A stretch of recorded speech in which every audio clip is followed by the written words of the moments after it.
What's up, everybody? Can y'all hear me okay?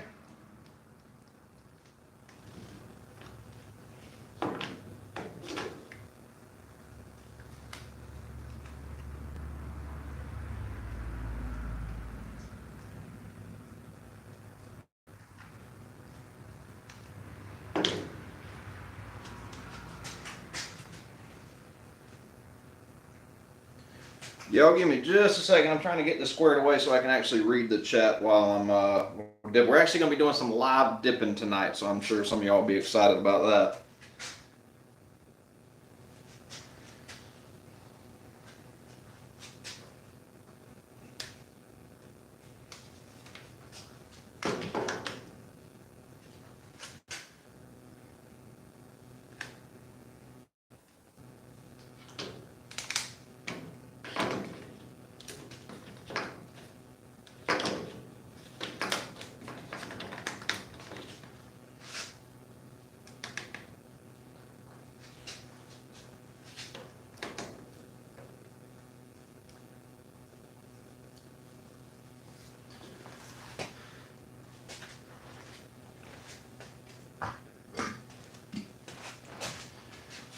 All right, I think I got this situated. Bailey Cruz, what's up? Just started dipping. Love your videos. Thank you. I'm glad I could help you with some of the videos, and glad you're getting into dipping. There's a lot of people not getting into it as much as they used to these days, but always love seeing new people get into the hobby. Beer delicious.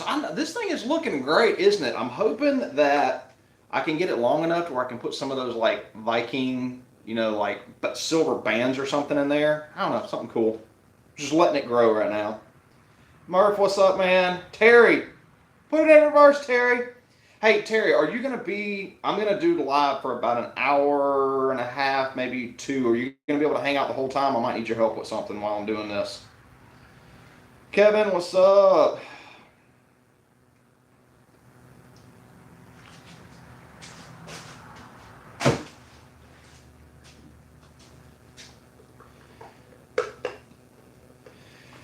Bailey, what kind of round pieces are you trying to do?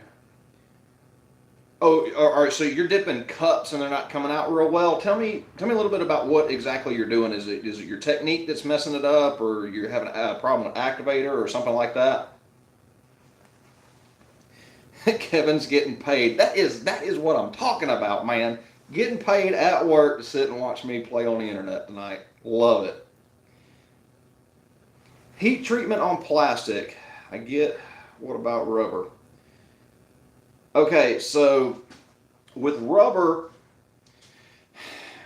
I've only found one paint that will semi-stick to rubber for a while. None of it's going to stick forever. Rubber is, and silicone, so most of your overmolded stuff these days, that stuff just, it flexes too much. When it gets hot and cold, it's going to expand and contract, and you push on it enough, eventually the paint is going to come off. So like on an SBA 3 brace or any of those SB braces, I got to be really careful what I say. I'm in the YouTube doghouse right now, but so anything with any kind of overmolding or rubber or silicone on it, I would just avoid at all costs. When it comes to the SBA braces and stuff like that, I have quit dipping them altogether because whatever formula they're using for the rubber part of the brace now, it does not want to let tape stick to it for very long. And I usually wind up getting overspray on it. Yeah, you can go back later and use some lacquer thinner and wipe it off, but it's just become too big of a pain in the butt. I don't even mess with it anymore. So I hope that answers your question about rubber. I don't even touch rubber at all. If I can tape it off, I know some stocks I can tape off the rubber and it lasts okay. The one that I do the most of is the older Winchester style stocks. And they've got that little rubber pad up in the front of the stock, and then they've got another one right around the hand grip. If you go back and watch the video I did about tapes for hydro dipping, there was one at the very, very end that I used that was actually like this gel paste type stuff, and you paint it on with a paintbrush and then it hardens up and you can peel it off later. It's kind of like a thick version of Plasti Dip. I have been using that on some of the rubber stocks and stuff, and I've not had a whole lot of issues with it. The only thing you got to be really careful for when you use that, I can't remember the name of it. I have to go back and watch the video, but I've got a tub of it down there. It's just green slimy stuff. But if you use that stuff, you got to be real careful when you're sandblasting, because if you get just a little bit at the wrong angle underneath that stuff, it'll just blow it right off. But it does work.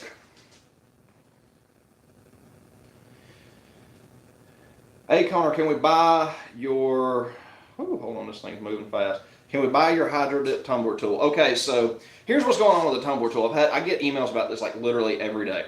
So when I helped develop the tumbler tool years ago or last year, I came up with a design idea that I wanted to do to make it universal for everybody. I talked to a manufacturer, and about the time that we got all the manufacturing details worked out, COVID hit.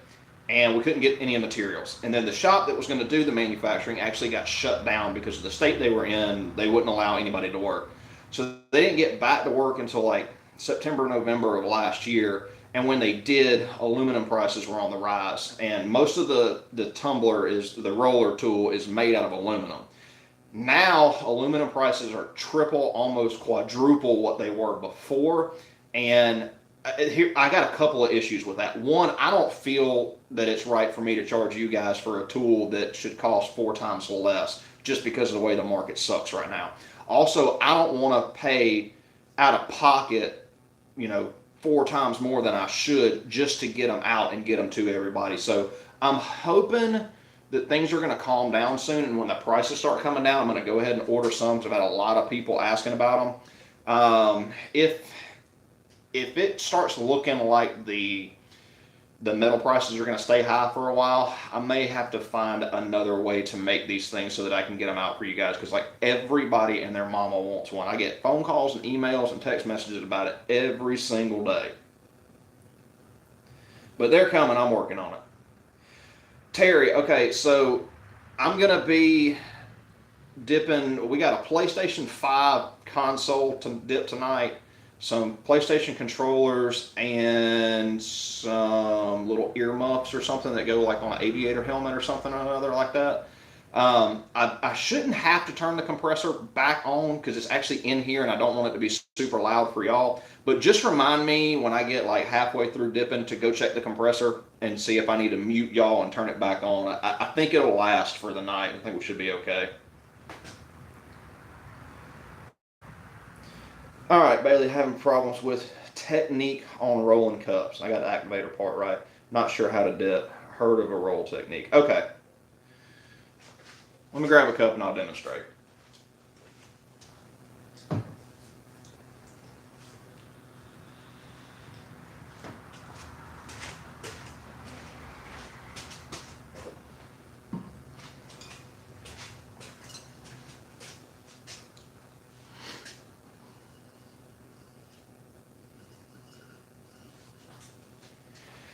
All right, so with cups, normally what I tell people to do is I don't have any up here with me right now, but those little plastic cups they sell at Walmart, they're like 99 cents a piece or 89 cents a piece, and get one of those to stick down inside of this. That'll give you something to hold on to with the outside. On this side, I do not buy cups that don't have the little rim around the bottom, specifically for the reason is I like to tape them. That gives me something to hold on to on the other side. If you're going to be dipping all by hand and you haven't figured out some kind of tool to make to dip these, then you've got to have something to hold these, or else you're going to have a really hard time getting this steady.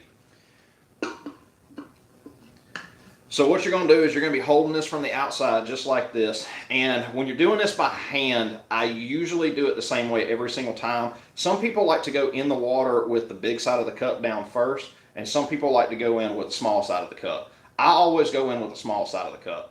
So what you want to do, just pretend this is the water level right here. What I'm going to do is I'm going to go in until the water level gets to about right here on the cup. Once I start to see that it's going up towards the middle, I'm going to lower it down. Now when you lower it down, what you want to make sure is that you're keeping this end at the same water level. What I see a lot of people do is they get down in the water and they're like, okay, I'm good. And they go to start going down like this. They end up pushing this side down too. What happens when you do that is the film tends to ride up on this side and the water will actually beat the film and you'll have a water line straight down the side. So when you go to roll it, it's already going to be wet where there's no pattern. So when you roll it over, you're going to have a seam where there's going to be a gap like this big where there's going to be just paint. There's going to be no dip. So what you got to do is go in real slow, just like this. Once you get it about in the middle, where it's getting close to the middle, level it out. And here's the hard part that people have trouble with. A lot of people want to just roll this in place. The problem with that is the film is only going to stretch so far before it starts distorting and your pattern's going to look real bad. So what you want to do when you roll this is, I get this down in the water, you want to actually feed into the pattern as you're rolling just a little bit. If you feed too much, what's going to happen is you're going to have a good looking pattern here, and as the cup rolls, you're going to have a section where it's squinched. And then on the other side, when it goes to catch up, you're going to have a section that's stretched. It takes some practice. It is not easy. I did this for the first, 3 or 4 years that I was dipping, doing them all by hand. And I cannot tell you how many cups I messed up before I finally figured out how far is the right amount to roll forward. It does take practice, so don't get frustrated with it. You got to practice. And anytime you come up with a new cup design, and I know all these companies are coming out with tumblers left and right because that's real popular right now. If you can find the ones that are straighter on the sides and don't have this big hump, you'll have a lot less issues. What I see people do a lot of times is they'll have problems with actually trapping air when they go down in like this if they're not steep enough. So that's just something to be mindful of. It just takes practice, but that's the way I do it. Go in about halfway right here, lower it down, and then roll forward all the way around. I hope that helped, Bailey. If you got any more questions, just drop it down in the comment section. I'll try to scroll back around to it. What's up, Gilbert? Charles, what's up? Loving your Patreon videos. Good. I'm glad to have you on here tonight, Charles. Good to see you.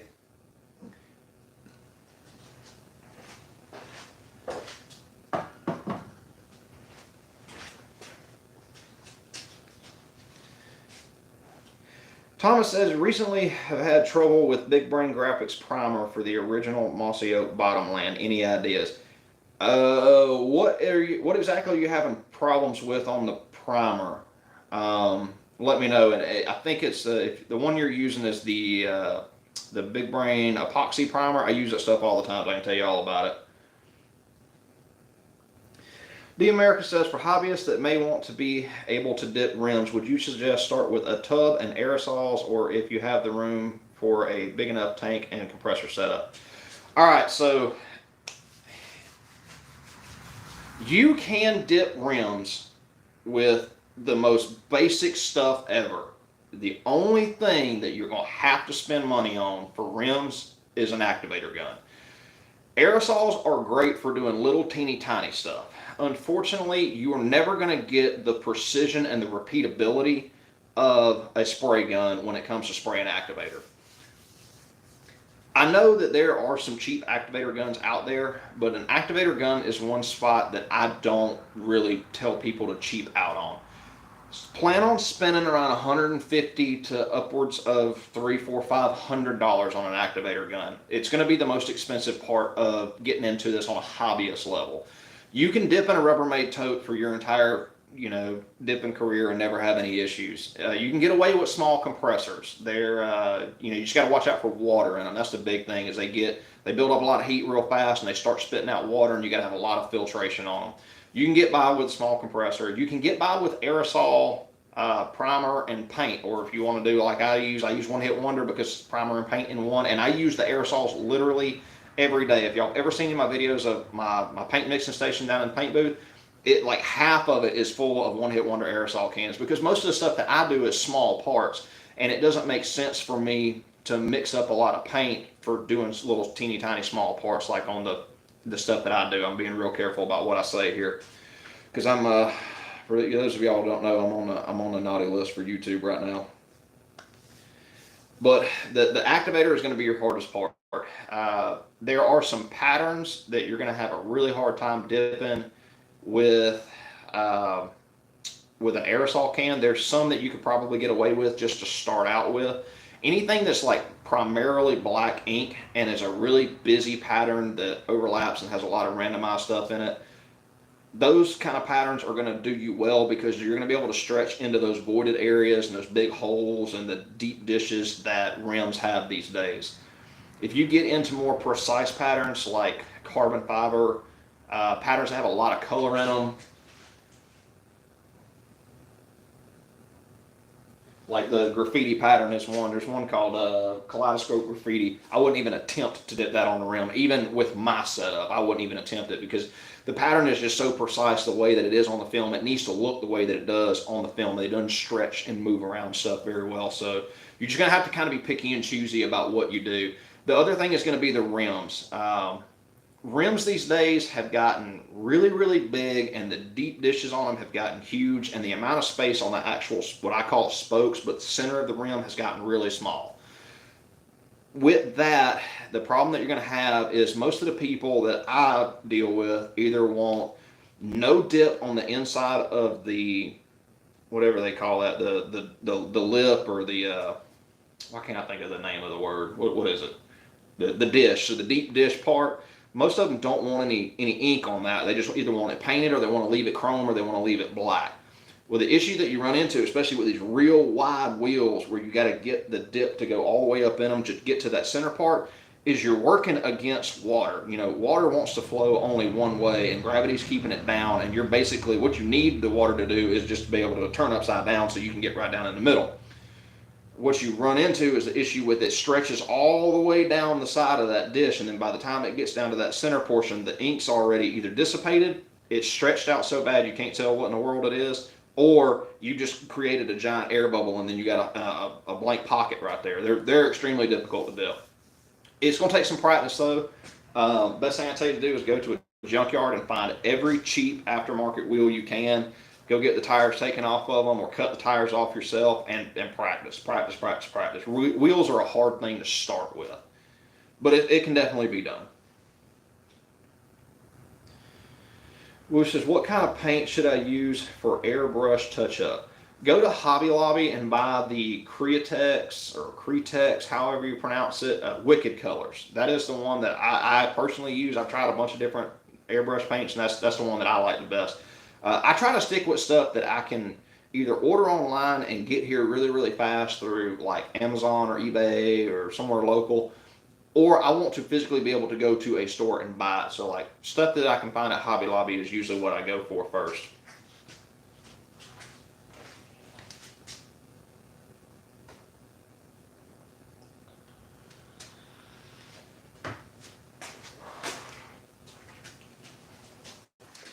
Recently got into dipping. I do airsoft guns. My first dip, I ended up okay. Use a rattle can activator. I feel like it is my main problem. So you have any recommendation? Yes, go buy you an aerosol spray gun.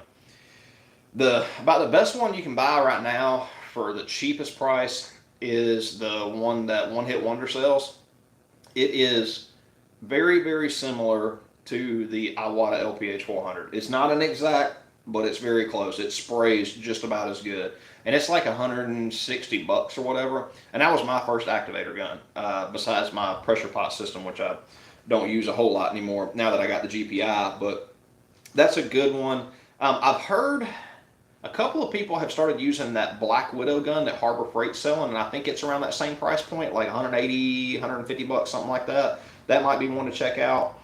But yeah, spray can aerosol activator is never consistent. It's really hard to get right every single time. For doing little teeny tiny stuff, like if you were just going to be doing like PlayStation controllers like we're going to do tonight, or just items that are real small and flat and don't have a whole lot of curves, you can get away with a little bit of under activation or a little bit of over activation, and you can use those cans and get pretty good with them.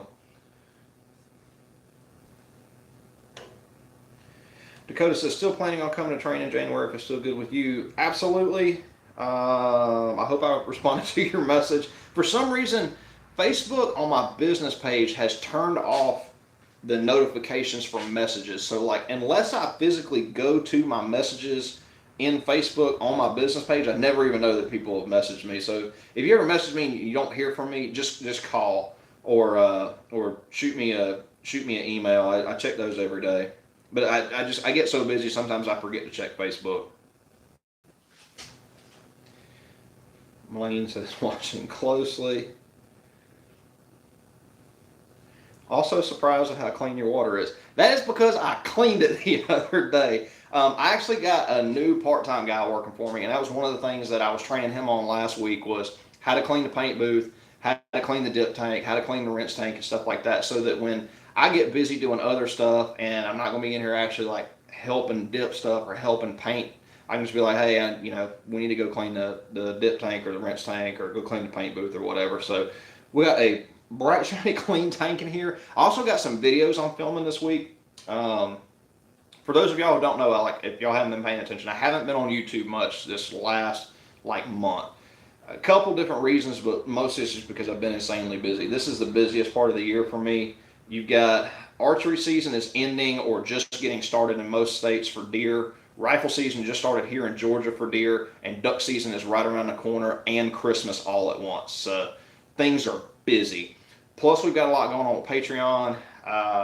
I'm trying to get some YouTube videos filmed. I'm thinking about doing I talked to another YouTuber about doing this video series. He's doing it on his channel, and it seems to be working out pretty well. But it's a daily Q&A for an entire month where you basically pick somebody's comment that they had a question that you've never answered before, and you get on there and do a quick, 5-6 minute video just answering their question directly, showing off, whatever techniques I need to show. So I'm kind of working on that. I think I'm going to try to do that in December. So the 24 days leading up to Christmas, I think I'm going to do a video every single day, like a tips and tricks kind of video, and go, do that. I've got a couple of project videos that are already filmed. I just haven't had time to edit them, but just things have been crazy, crazy busy around here. And then also I got my John Boat channel, which is taking off really, really fast, and I've been having to spend a lot of time doing that. I had travel. I'm going to be traveling again here soon for that. Things have just been crazy busy. All right. Couldn't you tape off one side and dip one side at a time? You're the same one I was talking about the wheels? No. Tape off, Kevin, what are you talking about? Taping off one side of what? What are we talking about?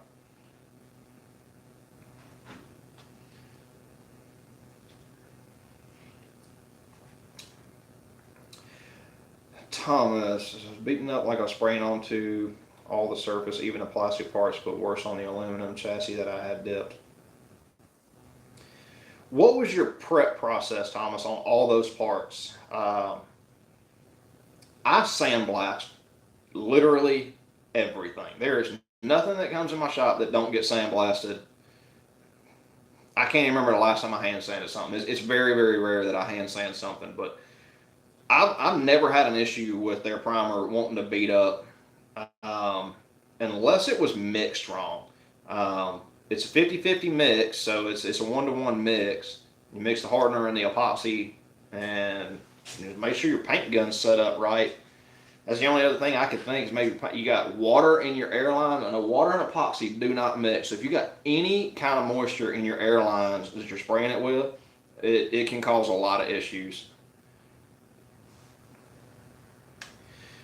I use Dollar Tree pool noodles and some 1/2-inch, 1-inch PVC pipe and tape on tumblers for Cerakote rattle can paint job. Low temp bake, so leave it in. So, yep. I've heard quite a few people use the pool noodles. I know a few people use the footballs. There's like these little miniature footballs you can buy at Dollar Tree and Dollar General, and they do that. You put it on a PVC pipe and shove it inside the cup. That works good. Sucking up Patreon videos like crazy. What advice would you give for pitching to local Pew store to stock my mags when they are already laser engraved and Cerakote theirs? You're going to have a hard time if they're already doing Cerakote and lasering.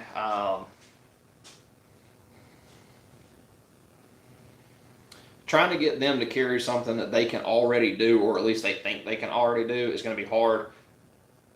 I don't know if I'd put in a whole lot of effort to that store. I would go pitch your idea to them, like we talked about in Patreon, and just leave it at that. They may bite, they may not, I don't know.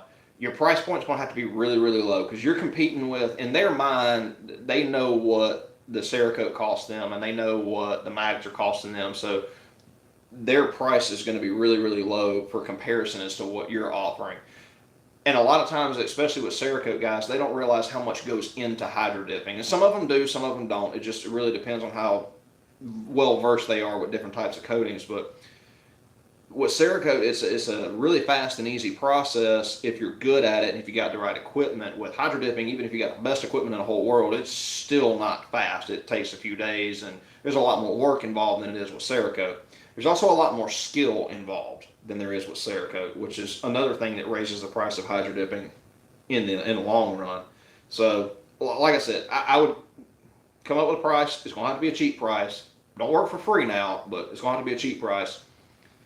Pitch them the idea. If they don't take it, I would move on to the next one. It was beaten up like it was sprayed on an oily surface. All parts plastic and aluminum. Let's see if you already. I'm way behind.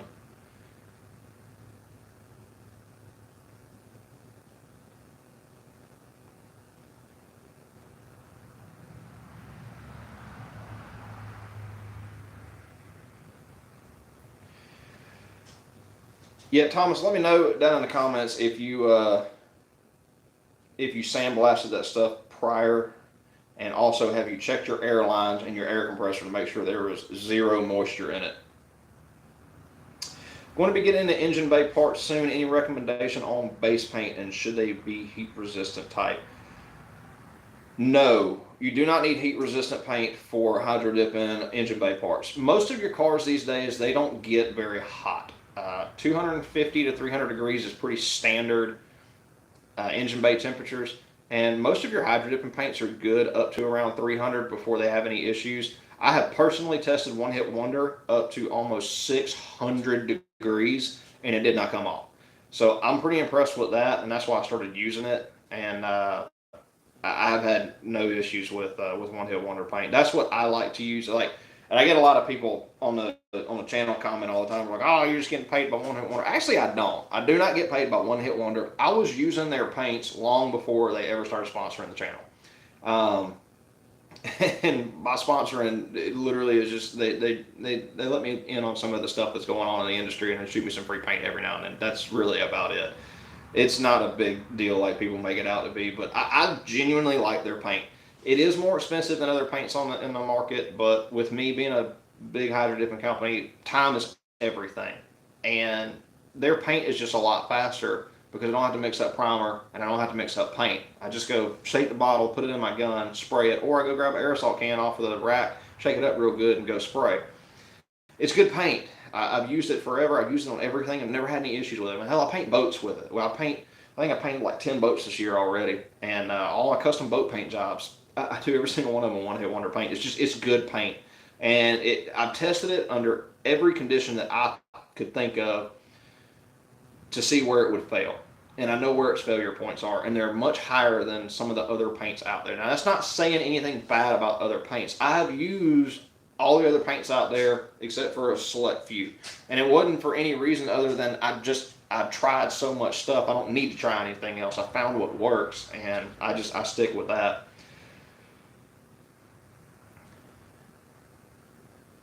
As far as heat resistant base paint, so I like that VHT paint they sell at AutoZone and Advanced, all stuff. I've never tried dip into that stuff. I never will. There's no consistency with off the shelf paints that are not made for hydro dipping. Sometimes they work, sometimes they don't. I know that you can dip with Rust-Oleum, but it's very specific at how it has to be dipped, and I just don't have time to deal with all that. I want to deal with a hydro dipping paint that I can go grab off the shelf, paint something, and 15 minutes later be dipping it. Or if something happens and I got to wait a week, I know that I can go pick it back up and I can dip it again if I need to. It's just you stick with the paints that are made for whatever you're painting. It's just like I said in the video when we talked about, if you guys have seen that paint video that I did, you don't use automotive paint to paint your house, and you don't use acrylic finger paints to paint your car. Why would you use anything other than hydro dipping paint for hydro dipping? They're designed the way that they are for a reason, and to get the best and most consistent results, and to be able to easily figure out what you're doing wrong, because you're going to spend more time doing stuff wrong than you are doing stuff right.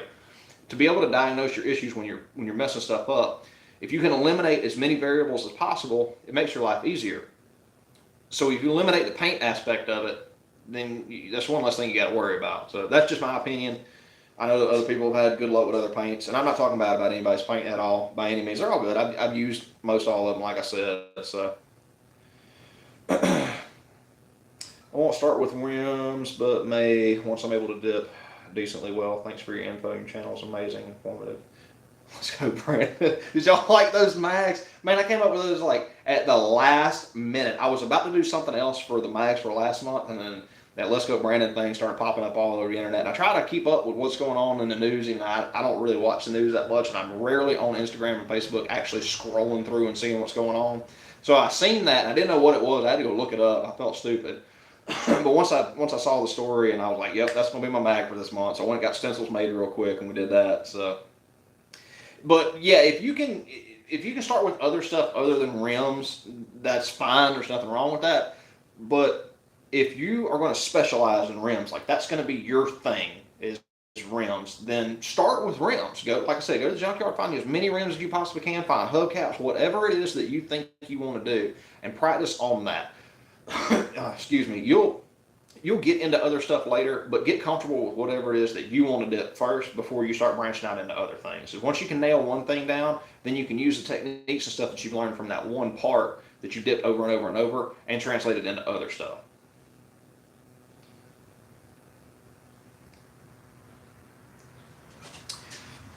All right, I have the OHW Activator gun. Love it, but they might be out of stock now. Everything's out of stock right now. I don't know what in the world's going on. I just found out the other day something about there's some ships like off the coast or something, and they can't get cargo in, or I don't really know a whole lot about it. I just seen that it's been, like people can't get stuff. Crazy. Any Sema projects? No, I do not do Sema. I do not do the big Pew show that they do in Vegas every year. I don't do any of that stuff. The biggest reason is because I don't do very many contract works. I like doing one-off custom stuff, but I have focused a lot more on online training and in-person training and building YouTube channels since business has just gotten really, really busy. Plus, I've also gotten so busy with doing the you-know-whats that I don't really need to do anything else. I turn away probably more than 50% of the work that gets called in and people asking me about. I've just recently completely stopped taking car orders for the year. I've got just way too many guns coming in to do between now and the end of the year, and it's just things are just way too busy. So, but no, if you see something of mine at SEMA or one of the other big shows or something like that, they didn't tell me that they were doing it because I don't want nothing to do with any of that stuff. There's a whole other ball game over there. All right, having a problem with getting business people. Some people say, okay, about this and that. What should I do? James, do you have any training? Is my first question. And my second question is, do you have any experience in sales and doing actual person-to-person sales? Comment down below and then I'll follow up on that one. Cup. Oh, dipping half and half on a cup, Kevin. You can. I just wouldn't. Like, there's really not a reason to. If you can master the roll technique on a cup, it's real simple and easy. And you only have one seam. And there's so many ways to hide seams. Like, you can put a tape line down where your seam is going to be and then go back in and airbrush somebody's name on there. Or if you want to put a little logo or something, put it on the seam side and it helps hide the seam. Depending on the pattern, some of those patterns you can go back in and kind of touch them up and you never even know that they were there. If you want to dip them twice, you can. I don't see any reason to. Love both your channels. Thank you. I appreciate that. We're having a lot of fun over on the John Boat channel. Like, things are getting wild over there. I'm having a great time.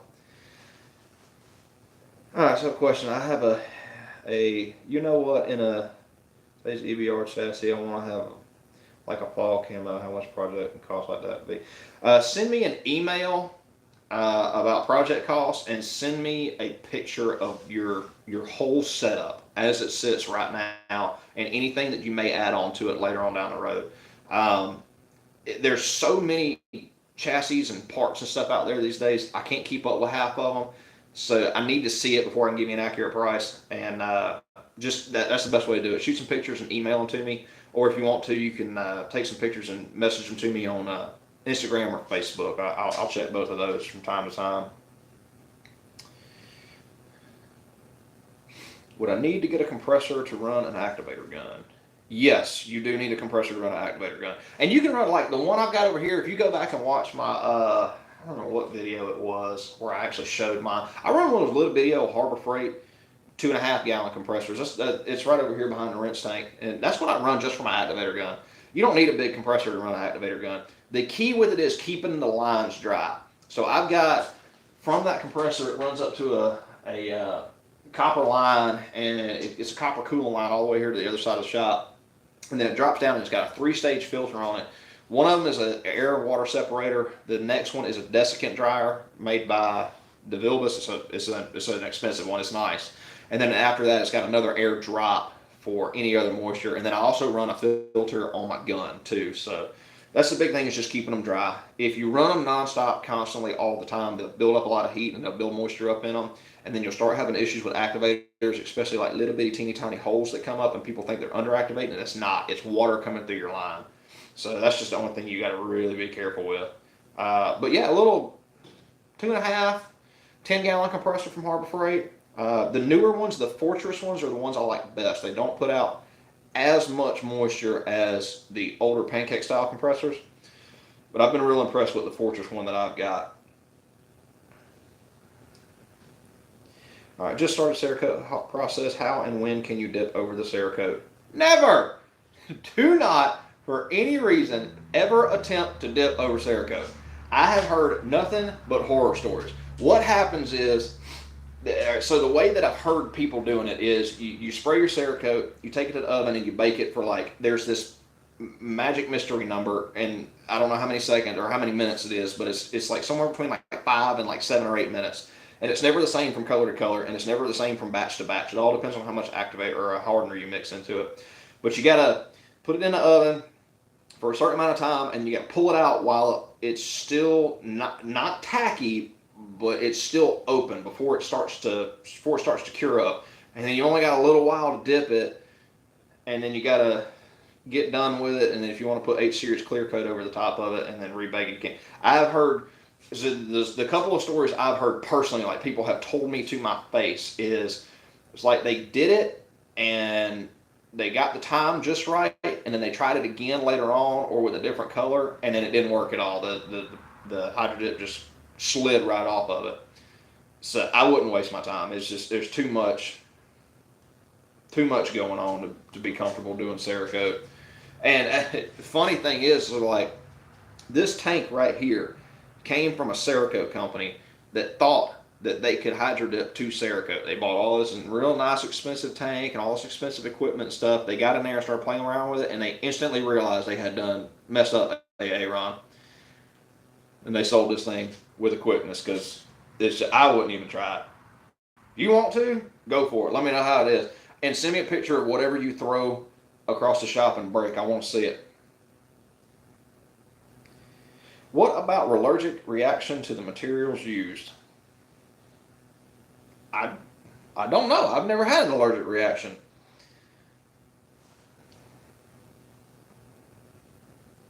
I can tell you that overexposure to activator and paint for years on end will definitely mess with your brain cells, because I am missing a lot of brain cells from doing this job for the years that I have.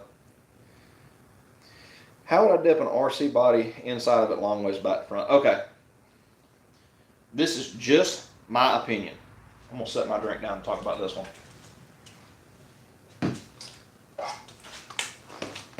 This is my opinion, and my opinion only. If you got a different opinion, that's fine. I don't care. Everybody else is going to disagree with me. Some idiot got on YouTube one day and decided that he was going to tell everybody that the way you have to dip RC car bodies is you got to dip them from the inside out. So basically you put no paint on it, you dip this plastic, this clear plastic from the inside, and then you paint the back side of it. And he did it, and it worked okay because of the car that he used. But because that video went viral, everybody started doing it. And now everybody's under the assumption that that is the way you have to do RC car bodies. That is the furthest thing from the truth. Why would you want to try to defy gravity and water? Water does not want, if you stick this in the water, it don't matter which way you try to do it, unless you backfeed the entire time, which is never going to turn out 100% correct inside of a car body. You're just never going to get it right. Why waste your time and effort trying to do that when you can put something on the inside of that thing and dip it just like this? And it's super, super simple. Clear coat on the outside, and when you scratch it up, go get it redipped or touch it up and re-clear coat it. Put a good clear coat on it and you won't have the issue with it. People with RC cars, I get them, that they trash them. They flip them over, they go on their sides, they do all kind of stupid stuff with them. They're going to get scratched. Even the ones that are made out of Lexan plastic and all that crap, they're eventually going to either crack or scratch the hell out of it. Just dip the outside of it. As far as the inside goes, there's so many different RC car bodies out there, I wouldn't even begin to attempt to try to figure out how to dip the inside of one. I've tried it myself a couple times. Not worth it. Not worth it in my opinion at all. This process does not work with everything. There are just some things that cannot be dipped. And there's certain things that can only be dipped one way. RC car bodies is one of those things. I do not dip them from the inside because you're never going to get it to work the right way consistently. You may get away with it once. You may get away with it twice on an easy pattern. But you get a more difficult pattern, you'll never get it. I don't even waste my time with that crap. Rant over. I hate RC car bodies. And I hate whoever it was that put that on YouTube that said that's the way you got to do it. Thanks for the tips. Glad I could help. Should I stop using spray can and go straight to a spray gun? No, by no means. Like I'm very pro spray gun because it's more consistent and repeatable. If you're doing small stuff or if you're comfortable with an activator can, a spray can, stick with it. Stick with it as long as you want to. You'll get more into the hobby. You'll get wanting to be more consistent and be able to hit the same dips over and over and over and get them right every single time. It's hard to do that with an activator spray can. It's a lot easier to do with a spray gun. It's really easy to do if you get a spray gun that is designed to spray activator and not paint. Buy the DeVilbiss GPI and 99% of all your activator problems will go away. Good evening, Beast Mode Gaming. What is up? It's got an awesome Johnson orange AR pistol with skull. Oh, okay, all right. I know who you are now. Cool. I'm glad you're enjoying that thing. I have gotten so many requests to do that exact same thing. For some reason, they think your thing. I can't say it, but you know what I'm talking about.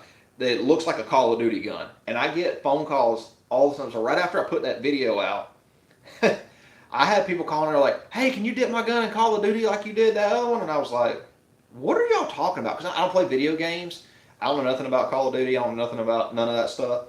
So when people were calling, I'm like, what in the world is Call of Duty? I don't even know what that is. I had to go look it up. But yeah, you getting a lot of you gotten a lot of wannabes that want to have the same exact thing you did. Can't wait to have you dip mechanic. Sweet. Any thoughts or pointers on doing a 1030 hex mag? Oh, I know what you're talking about. Hex mags are hard because of the little hexagons that they've got carved into them. So what you wind up doing is, here's the mag. If you go in at any kind of angle like this, anything that's tilted over, everywhere that there is a spot that is going to trap air, you're going to have a little bubble pop, and you're going to be missing parts of the pattern all the way up. The only way I've ever gotten those hex mags to dip really, really well is to basically hold it straight up and down like this. Say this is the water line, like this. You're basically going to put it in the water like this, and you're going to back feed it the entire way, all the way through. And it's a real long dip, and you got to be real careful because, and I'm doing a video on this coming up soon, so it may help you visualize this a little bit more. But what the issue that you've got is when you start pushing into film like that, you got to be real careful and make sure you're not pushing the actual film away from you. That is a problem I see a lot of people, especially when they come down here to train, is they'll get in here and they start pushing too fast or too hard, and they don't allow the film to actually go up into the little crevices and stuff. They actually start pushing the film, and the film pushes away from them as they're going, and then by the time you get done, it's stretched, this big. You'll have skulls that start out this tiny, and by the time you get up here, they'll be, that big. So You just got to be careful with it. They're a pain in the butt. I don't like hex mags. They're a good mag itself. I don't like dipping them.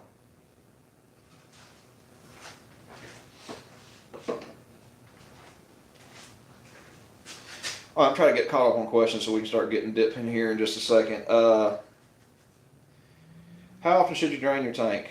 A lot of milky looking water. The smaller the tank, the more often you need to drain it and refill it. If you're doing a Rubbermaid tote, I'd say anything less than 200 or 300 gallons, I would probably change the water out every couple of days.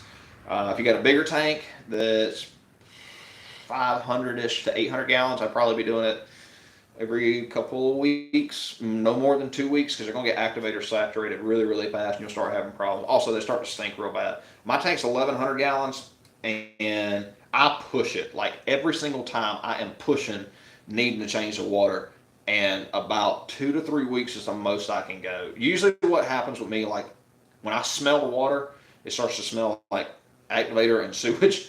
I know it's time to change the water out, so. Oh my God, alive! Yes, we're doing live. Bajillion questions. All right, so did helmets my brother sent me from Florida, telling me they wanted all types of stuff done on them. Then nothing. I put my stuff on Facebook, and people love it, but still nothing.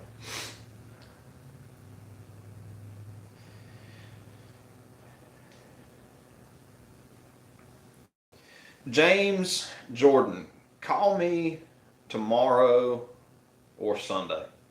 I'll be here all weekend working. Saturday I'm going to be teaching class all day. I got somebody coming out from training. But call me tomorrow or Sunday, and we'll talk a little bit more, see if we can get you squared away. It's a real complicated answer. It would take me a long time to put that out over here on this live. So I want to get to dipping here in a minute. Had a customer tell me he knows you can dip over Cerakote. I didn't think it could be done. Hey man, customer is always right. What you do is you hand them a bottle of Cerakote, you hand them a cup, and tell them good luck. And you hand them a piece of film. Tell them, let you know how it goes.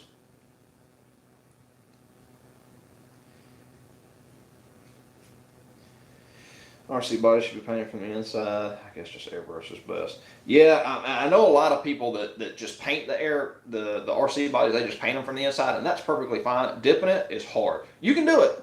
It ain't easy, and it's not repeatable, and it's not consistent. That's why I don't do it. And it's against everything that hydro dipping is about. You know, hydro dipping is about coating the exterior of something that you're going to look at. It's not about looking from the inside out, I guess. But that's just the way I think about it. You can try it if you want to. I ain't doing it. Using aerosol OHW activator, paint primer. I just can't stop getting pinholes. Only issue I have. If you're getting pinholes, you're underactivated, which is it's not uncommon. So like I was just telling somebody the other day that was down here for training. 90% of the activator problems that I see are people underactivate. I don't know why people are so scared to put activator on their stuff. If you overactivate, then you know where your stopping point is. You need to be somewhere between pinholes and the film sliding off of your part. Just practice. That's all you gotta do is just practice. But teeny tiny little holes that are jagged, 9 times out of 10 is underactivation. So you need to put more activator on the water. Go back and watch that video that I did called the #1 mistake new hydro dippers make, and that whole video is all about being able to read your activator issues, whether you're under, over, or perfect, and that will help you out. It'll give you some visual. 87 degrees is an okay water temp. I prefer 90 to 92. That's my personal preference. I have a lot less issues dipping 90 to 92 degrees than I do in the mid 80s, but that's just me. How much to start a personal small setup that is professional looking? Depends on if you got a facility or not. If you got a garage or a big enough place to do it, your biggest limitation is going to be paint. It's hard to paint outside all year round. You kind of need a paint booth.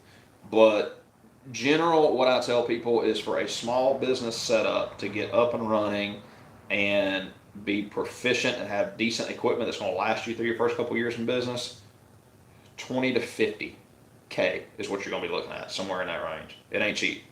Not cheap at all. If you want to go with all premium equipment, like I did, 80 to 120, 130 is pretty accurate. Alright, on mags, do you dip paint on the full mag? If so, yes, does it fit properly? Won't have any issues inserting mag into pews. Depending on the paint and clear coat you use for the mags, I use One Hit Wonder paint and clear coat on the mags because it's thin, and I can put 3 coats of paint on the mag and one solid coat of flat clear, and it still fits in there and operates just fine. You will have some wear where it goes up into the well. You know what I'm talking about? Right there on the front edge and where the catch is at. Those 2 little parts are always going to wear, and I tell people, you can't see it anyways once it's in the gun, so I don't really worry about it too much, but I always tell people those spots are kind of high friction areas. You're going to wear those little spots out, but the rest of the mag, you ain't gonna have no issues with it. They usually fit pretty good. All right, do you think training is a requirement, or is it okay to learn on your own still? You can get by pretty well on your own doing small stuff most of the time, if you got a little bit of knowledge about activating. Activating is the hard part for people. And gloss clear coats. Gloss clear coats are a huge issue for a lot of people. You're only ever going to be as good as something as the amount of time and effort that you put into it. If you don't know what you're doing and you spend a lot of time and effort trying to get better, but you don't have anything to go off of other than just a few YouTube videos that you saw, it's going to be hard for you to get to that upper tier level of hydro dipping. You're always just going to be kind of a beginner to intermediate because you just don't have anybody there to hold your hand and tell you what you're doing wrong. There's also a lot that goes in on the back end of the hydro dipping hobby. You can ask anybody in here that's in the live tonight on the chat room that's taken Patreon online training. They will tell you there is gobs, and I'm talking about Googles of freaking information that is not out there on YouTube and that most people won't share. You have to go to training to get those kind of insider stuff. There's just some stuff that we just don't share. I share as much as I can. There are some things that I don't share, but I don't hide. If you go watch my videos, you'll see, like, I don't hide any part of the process. As I've gotten more into YouTube, I don't put everything in the videos anymore because people just don't watch it because it's boring. But if you go back and watch, there's a very specific process that I follow every single time that I dip. Every part that comes in gets treated the exact same way. They all get dipped the same way, and I use the same stuff. A lot of it comes down to just knowing what is the right stuff to use and the right combination of stuff to use. And I know for me, the first 3-ish years I was in business, I can't tell you how many thousands and thousands and thousands of dollars I wasted trying new stuff to see what would work until I finally developed not really a program, but what's the word I'm looking for? I developed a series of things that I do and a series of products that I use that has worked well for me. And I don't hide it. Like, y'all see it. Y'all see what I do. I tell you exactly in every single video what it is without just coming out and saying, this is what I'm using. And a lot of it comes down to the equipment. And I tell you guys all about my equipment. You've seen my equipment on the YouTube videos. So there's not a whole lot of big secrets out there. It's just little teeny tiny stuff here and there that we've learned from experience over the years that I'm just not going to give away for free. I'm sorry. It's just the way that it is. I worked my butt off to get to where I'm at, and I had to pay a lot of training to get to where I'm at, and a lot of the stuff I had to learn on my own. And I'm not going to share every single little tip, trick, secret that I've got. So just kind of part of it. Now, if you want to move up in the world of hydro dipping and you're thinking about opening up a business, or you even remotely think you may open up a business, absolutely do not do it unless you go to training. Part of training is not just about hydro dipping. It's about learning the hydro dipping industry and the business and how it works and the backside of things that y'all don't ever see. You ask any of my guys that are taking the business class, they're like, man, this is the best money I ever spent, was taking the business class, because I had no idea all this stuff goes in on the backside. Like, there's a lot that goes on. There's a lot to it too. I could teach more about business of hydro dipping than I actually could about hydro dipping. That's how complex it is. So I highly suggest training. You don't have to go to mine. I don't care whose training you go to. Go to somebody's training. But Yeah, you see what I'm saying. Though. You get, I'm going on a rant here, but you only get so far without training. If you want to get really good or you want to go into business, get training. That's the short of it. Recently bought some Cosmo Tiles film. It has a solid silver backing and it's slightly thicker than any other film. Do you have any experience with this sort of film? Yes, I have dipped a few of the silver films, silverback films. I don't really treat them any different than any normal film. Most of them all dip the same way and they use the same activators. You just got to kind of play around with them and see which activator they like.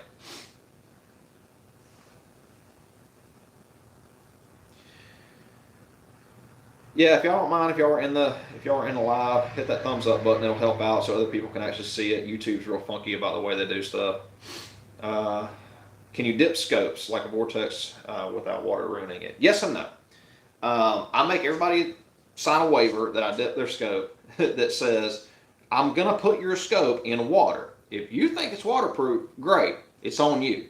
If not, I ain't dipping. A lot of them are waterproof. I've had some really cheap ones that were waterproof. I've had some really expensive that said they were waterproof and wound up not being waterproof. It's all about what you're comfortable with. I don't warranty it though.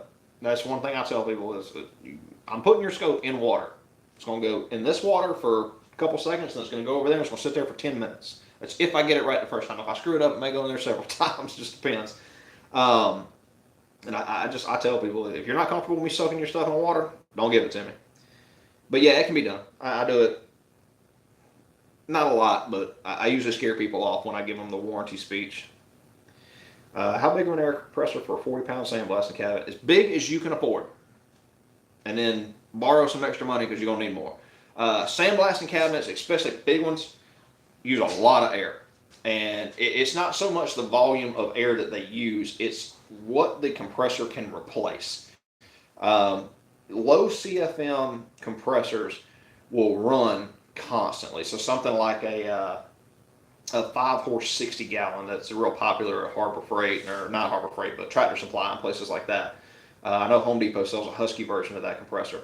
Their CFM rating is really low. They're only like 8, 9 CFM. So you're going to be in there sandblasting, and you're going to be using 15 to 20 CFM while you're in there sandblasting. That compressor is going to be running nonstop the whole entire time you're in there blasting. And you get in there blasting for 20, 30, 45 minutes, that compressor is going to get really hot and it's going to start spitting out gallons of water. And it's really hard, no matter how good of a filter system you've got, to keep all that water out of your airlines. And eventually it's going to wind up in your sandblaster, and you're going to have a lot of problems. So, big as you can afford. 2-stage minimum. Like, I would not buy anything that's single stage, and I wouldn't buy anything less than a 5 horsepower. If you can get a 7.5 horsepower, if you can afford it, you're much better off. Forgot to say one for the haters corner before you drink. Yeah. Man, those haters have been killing me lately over on the other channel. They've been, whew. Safety third. Thanks, man. Appreciate it. How long did it take you to get good at dipping? I'm still not good. I've been doing this for 5, 6 years now. I still ain't good. I still screw up all the time. Look, we're about to dip some stuff here in a second. I'm hoping to God at least I can get through this and not look like an idiot. But there's a chance I can screw something up tonight. I got comfortable after about my first year and a half or so. And by comfortable, I mean I wasn't having an internal nervous breakdown every time I stepped up to this dip tank with something. That's a big mental hurdle for people, is they get up here to the dip tank. You've spent all this time prepping and painting this part, and you feel like you just got this one shot to get it right. And I get it. Everybody wants to get it right on the first time. But you learn more from your mistakes than you do from your successes. And with this, you're going to fail more than you succeed at first, until you get to a point to where you realize there's just some things that you can't skimp on, and there's some techniques that you can't use, and there's just certain ways that things have to be done. Once you get all of that kind of wrapped around your brain, things will become easier, but you don't get to a point to where you're really better until you get your comfort level down. One of the best things that anybody ever told me when I went to training was over at Big Brain. And I can't repeat it word for word here on YouTube, but basically it was, F it, just throw it in the water. Just throw it in the water. And I had a hard time when Sean told me that. He was like, just screw it, just throw it in the water. Trying to analyze what I was going to do and which angles I was going to go in, and if it was going to roll or move or what I was going to do when I was dipping it. I spent so much time over analyzing it that I ended up psyching myself out, and I ended up messing up a lot of dips because of that. As soon as I got that screw it, just throw it in the water and see what happens, that's when things started getting easier for me. You start to become almost like second nature when you're getting in there in the water and you're dipping stuff. You start to read how the water moves around parts, and how the films like to move, and you get better at reading the films and how much activator you put on there. And it takes some time. Don't get frustrated with it though. That's the hardest part. Yep, big brain. They're good people. I really like them over there. Sean's a nut. When a film looks like a stretch and starting to form bubbles when rinsing after dip, does that mean it's over activator or under? Most of the time it's under. If you're starting to see bubbles, that means there's a spot on the paint that didn't get activated enough, and there's basically the film's just sitting on top of the paint instead of actually eating into the paint, and it'll eventually form a little air bubble, and then it'll pop, and you won't have any film there. So it's usually underactivated. Can you dip a dirt bike helmet? I can't. You can. I don't do any helmets that are going to be worn for any reason, and the reason is with insurance. Those helmet manufacturers all have people that they pay, that they train to modify their helmets. If I do a helmet for somebody, no matter what kind of helmet it is, a sports helmet, a dirt bike helmet, a motorcycle helmet, whatever, and that person gets into an accident and their family gets lawsuit happy and they want to sue everybody that was involved in the making of the accident, they're going to go after whoever hydro dipped that helmet. And the helmet manufacturer is going to go, we did not approve for that person to be riding on a helmet that was modified by somebody other than us. And because of that, they're not going to be held liable for the accident, which is what the family's going to want to do. They're going to want to go after somebody, especially if somebody's baby gets hurt. They're going to go after them.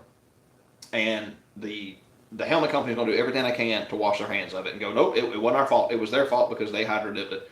And then it comes back on us, and you come under a big lawsuit, a small hydro dipping company, you shut them down real fast. So that's why I don't even mess with helmets. If you want to, on your personal helmet, go right for it. Go right ahead. But yeah, you can do it. I ain't doing it though. Making a sticker on my tank that says, fucking just throw it in the water. Yep. I have literally, I can't tell you how many times I've had people come in here for training, and I'm just sitting here watching them, freak out about going in the water, and I just come up behind them and just slap it out of their hands, throw it in the water.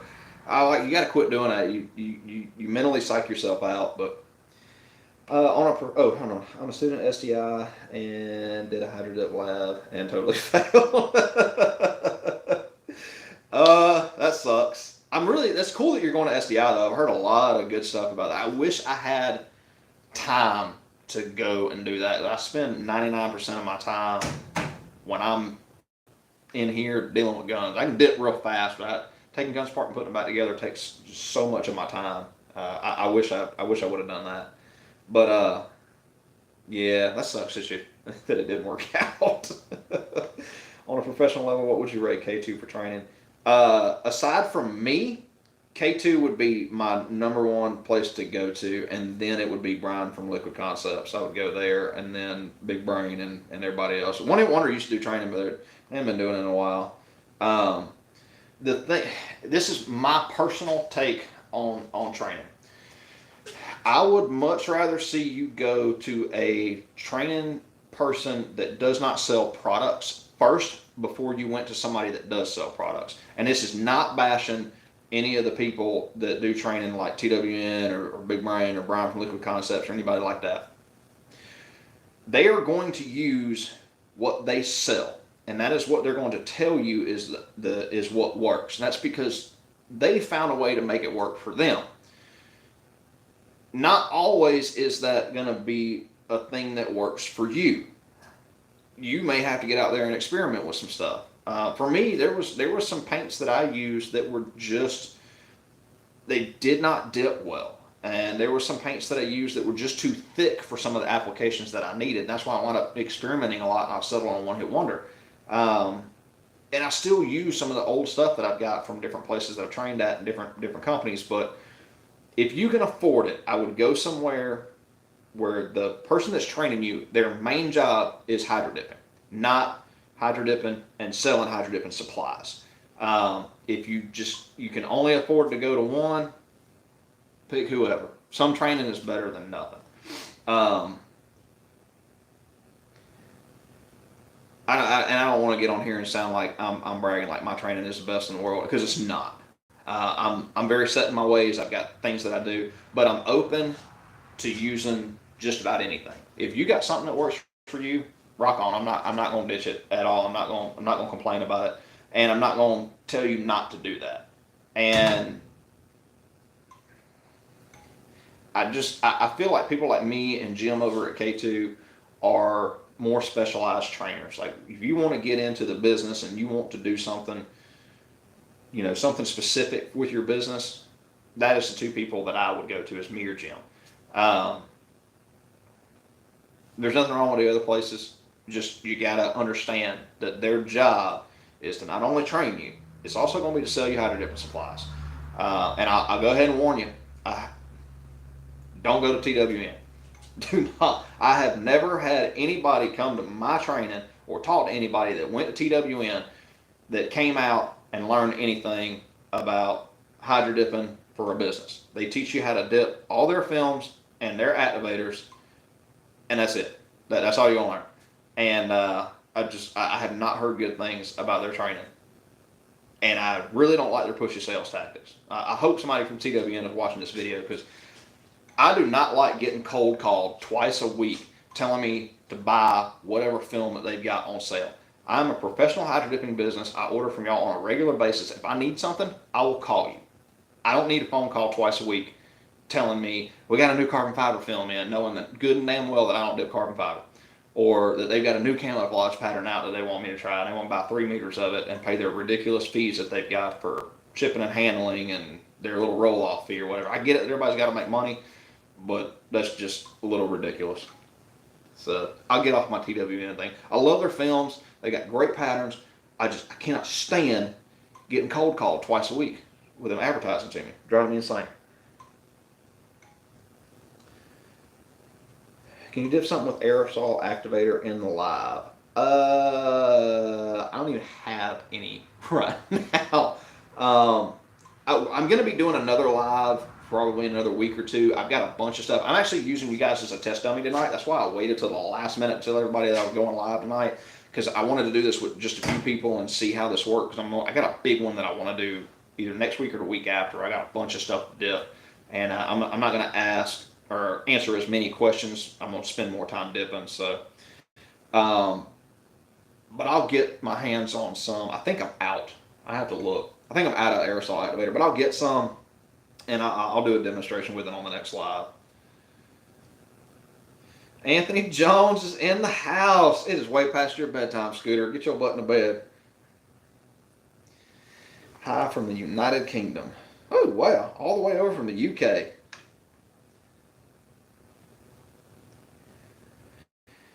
Just pull the trigger on TWN training. Looks like I'll be something to your Patreon. Yeah, I hate seeing people waste their money. And I'm going to go down there to TWN and pretend like I don't know nothing about hydro dipping just to see what they're doing down there. I don't get it. I've had all these people. Matter of fact, I've had 2 people come train with me in the last couple of months that trained at TWN first and was having nothing but problems, just problem after problem after problem. And they came to me to basically diagnose what their issues were. And I was like, God dang, what are they teaching you down there at TWN? My opinion is they need to stick to selling film is what they need to do. Yay, crash test dummies. I understand the assignment. Yeah. Airbrush artist, you've done Cerakote clear over paint. Yes, I have. And I actually have a video that I did not too long ago about Cerakote clear coat over paint. It does fine. It doesn't spray like normal clear coat does. And that's the problem that I had with it at first is I am a natural painter. Like I paint for a living.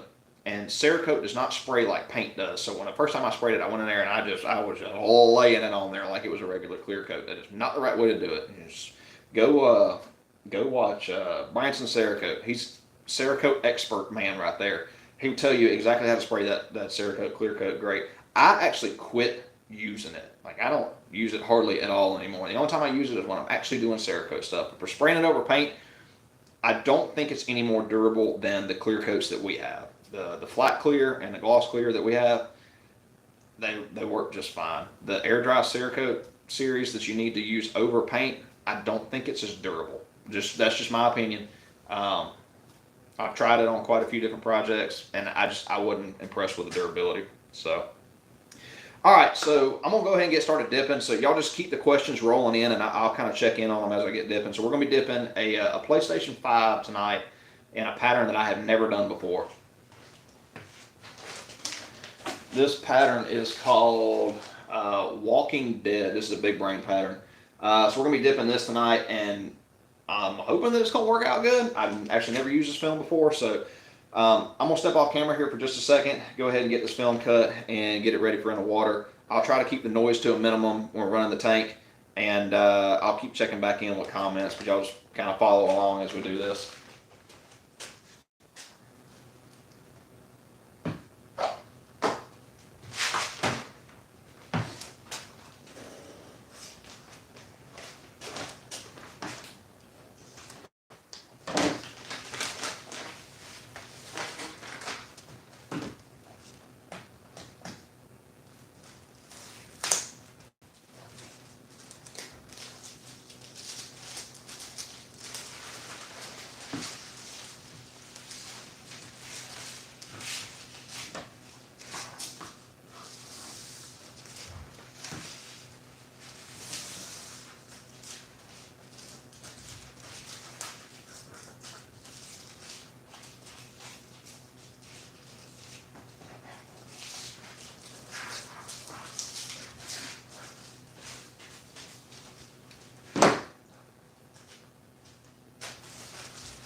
If y'all have never seen this pattern before, this is what it looks like. I don't know how well I'll be able to see that on camera,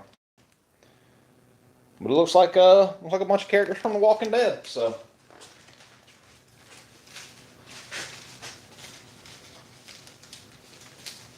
try to get to where y'all can see me as best as possible. I'm watching. I'm signed into my other account on this phone, and I'm watching the live on it, so I can kind of see how it looks. Dip it over here.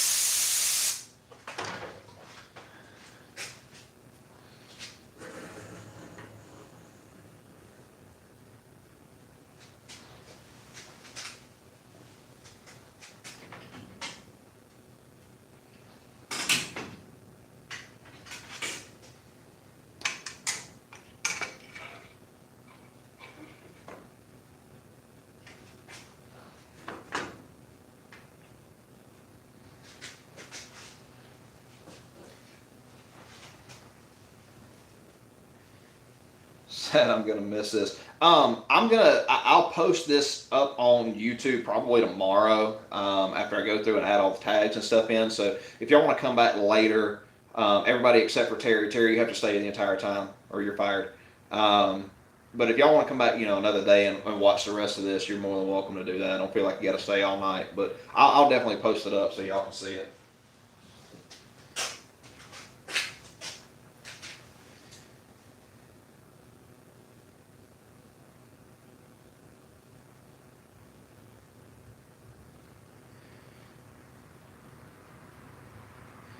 Is 2K clear better for dips? I've heard to use that one instead of regular clear. Yes, always if you got a spray gun that'll do it. I hope that wasn't too loud, but the timer makes that noise. But yeah, always use a 2K clear coat over anything else if you can.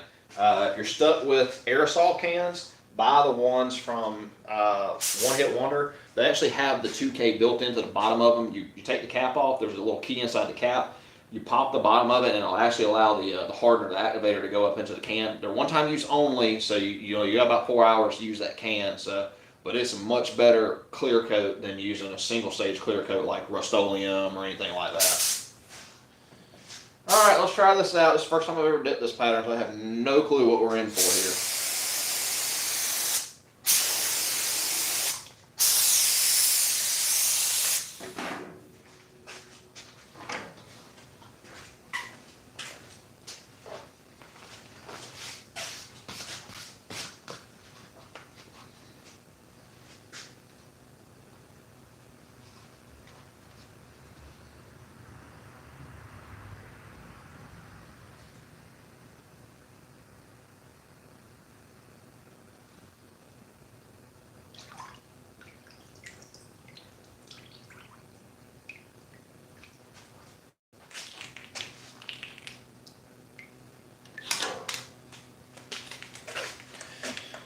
Alright, try to see if I can get this to where y'all can see this. It may take me a second, so y'all just bear with me.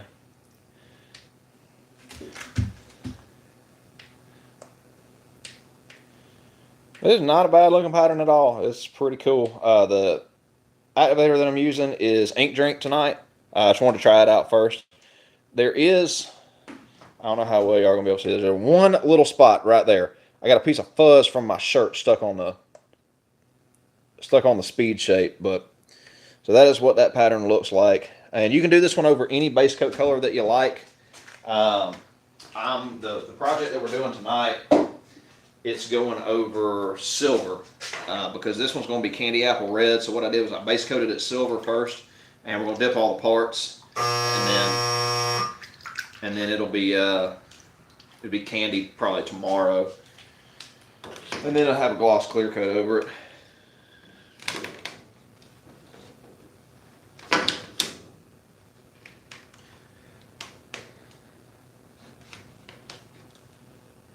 I had this thing sitting right a minute ago.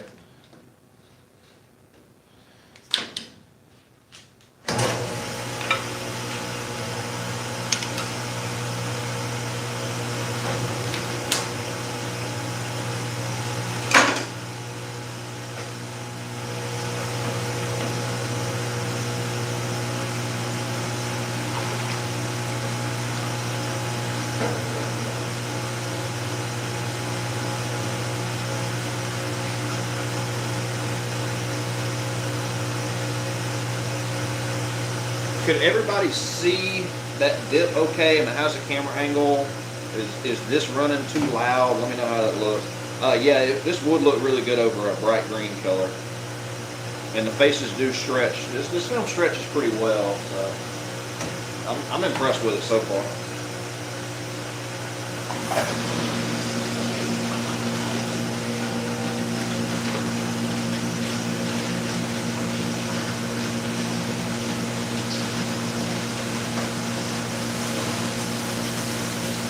Yeah, it would look really good with like a synergy green candy. Like if you did a silver base and then did a really bright lime green, or yeah, glow in the dark. Glow in the dark would look real good too.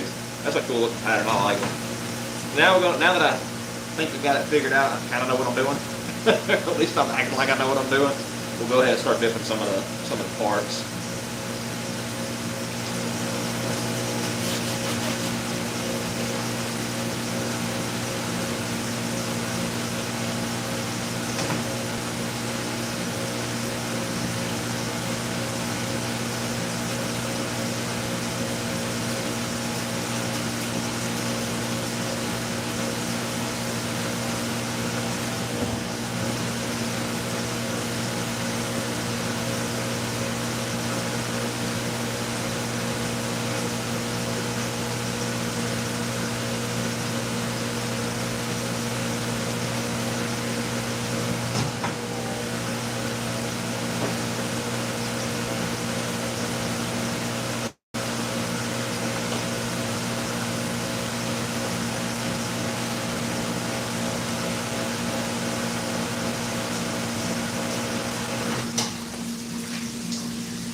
How long should you wait to rinse after dipping?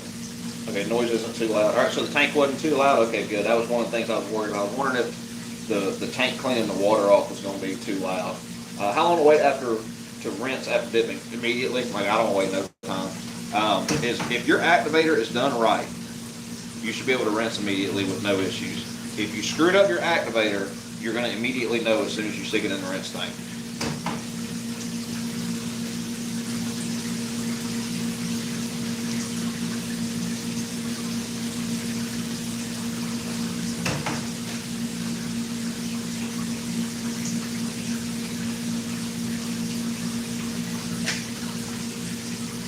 Camera angle will be perfect when you dip that phone. It better not. I hope my phone don't go in there. I just got this thing fixed. I dropped it filming something from my other YouTube channel the other, like a week ago. I had to wait a week to get a new screen for my phone, so I just got it replaced.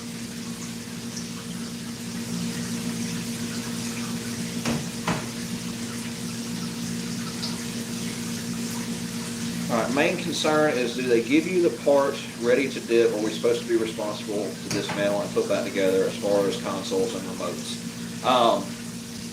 It all depends on your comfort level. If you are comfortable taking stuff apart and putting it back together, by all means do it. Make sure you charge for it. Your time is valuable. If you're not comfortable doing it, then I would tell the customer, don't give me nothing until it's ready to go. They got to get it taken apart or pay somebody to get it taken apart, that's on them.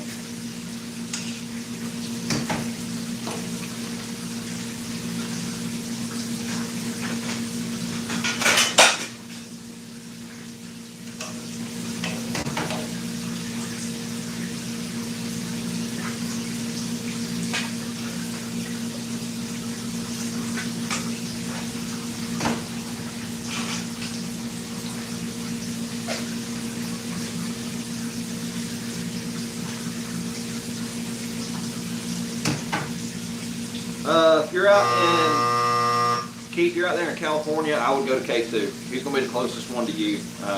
He's probably got the best reputation in the business for training. And Jim's a great dude. He'll teach you a lot.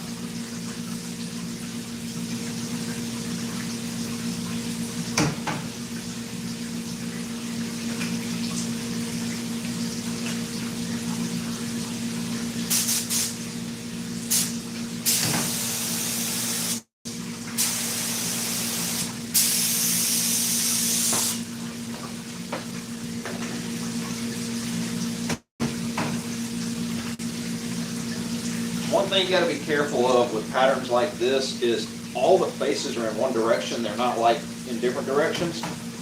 So you've got to be careful when you dip that you don't dip something upside down.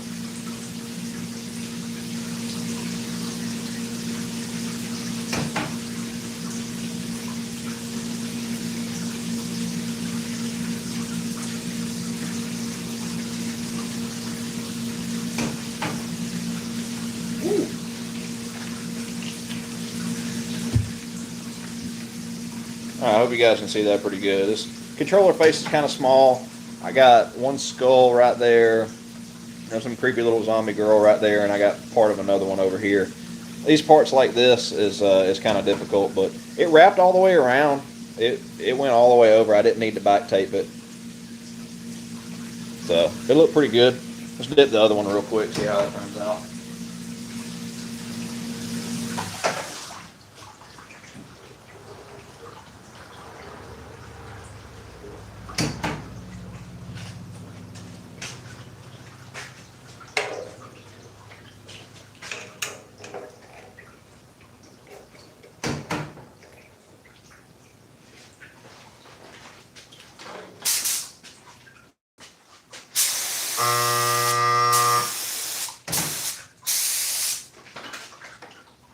It looks like this film likes a lot of activator.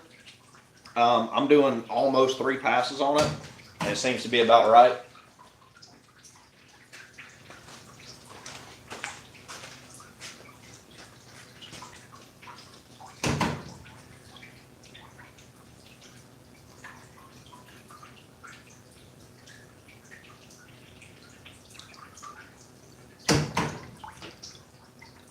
and it's really hard to get faces on these things. They're so small.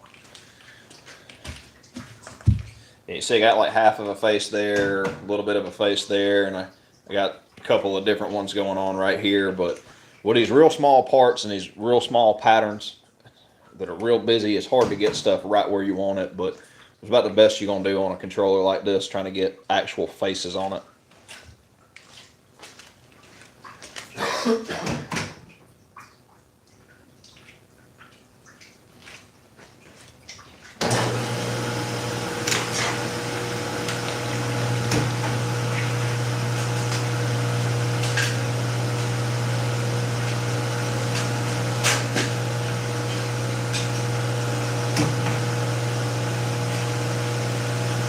Dry my hands off and I'll get back to answering some questions.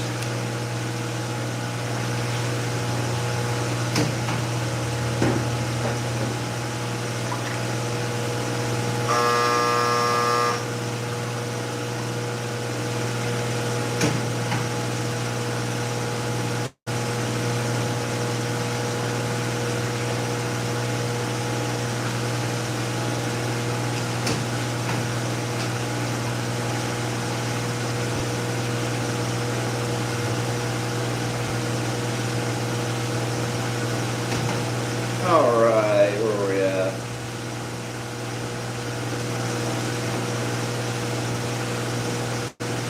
East Coast classes. You've got me, TWN, they're in Florida. You got Brian at Liquid Concepts, he's in Arkansas. I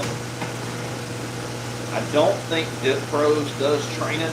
But they're in South Carolina, I think. South Carolina, North Carolina, one of the two. How long can you keep the film on the water hydrating? Most films, you can leave them on there for a couple of minutes and it ain't gonna hurt nothing. There's a few out there that are real picky about how long they get hydrated. Some are as little as 45 seconds. They're very, very picky. The Mossy Oak films is one of those. Most all of them though, and usually I set my timer for 90 seconds. If it looks like it's fully hydrated at 60 seconds and I'm in a rush, I'll spray it. Most of the time I wait to 90. I've left them on there 2-3 minutes before and not had any problem. Every now and then there'll be one film that you may have an issue with.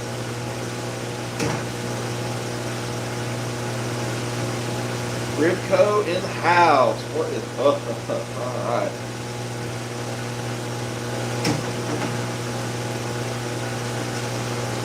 Almost dunked it.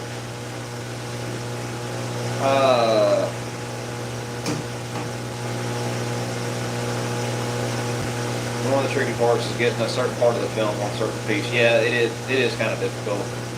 Once you get a little more used to it though, and you're used to seeing it all the time, you can kind of envision where stuff is going to be once you get it on the water. Notice how long the second film sat on the water. Is there such a thing as too much time sitting on the water? I was just trying to answer that a second ago. No, Charles, most films you're going to be able to tell if there's going to be an issue with the film sitting on water too long. The first time you practice dipping it, you're going to know. Most of them, 60 to 90 seconds is what you need. You don't have to hit it right at 60 seconds. You don't have to hit it right at 90 seconds. The one exception to that is some of the Mossy Oak films. They need to be dipped at 45 seconds. So you put them on the water, you need to have everything ready to go. Spray it at 45.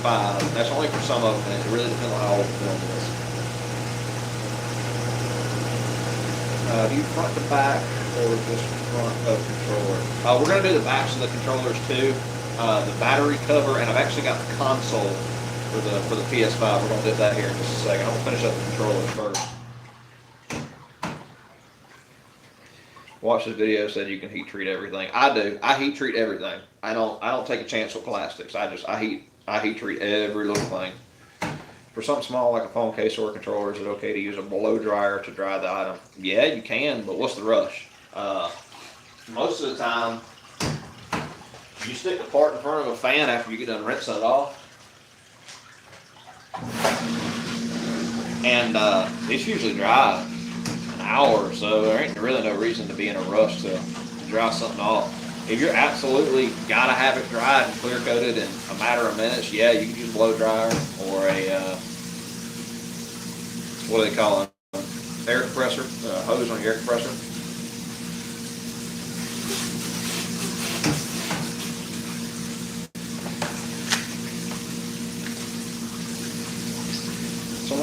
about the film that has a solid gray. We call that silverback film. Is it the same as the see-through film? Yeah, I treat it the same way. Most of the time they work about the same. You may have to adjust your activator. You may have to use a little bit less activator, maybe a little more depending on the film. But they usually dip just fine. I haven't really had any issues with the silverbacks. You heat treat metal and plastic and wood. No, I only heat treat plastic. I don't heat treat metal at all.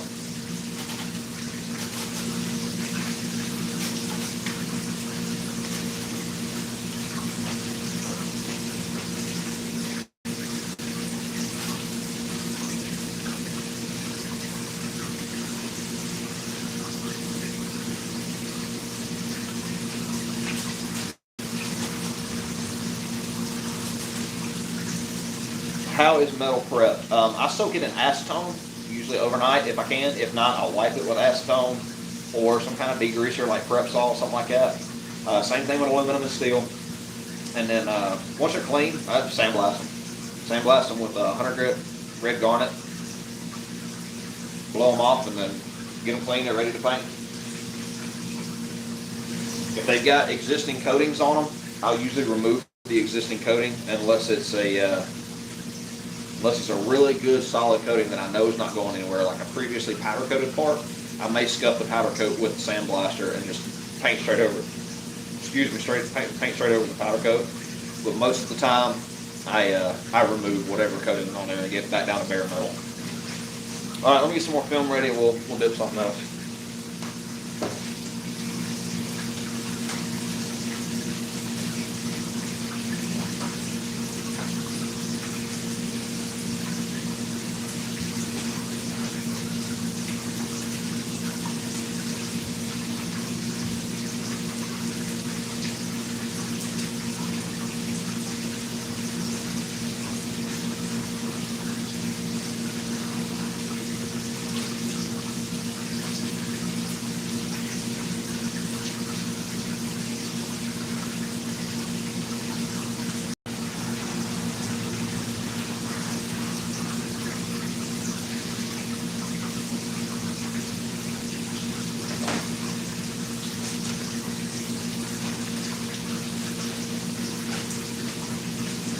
Probably way more film than I need, but film's cheap. I ain't worried about it.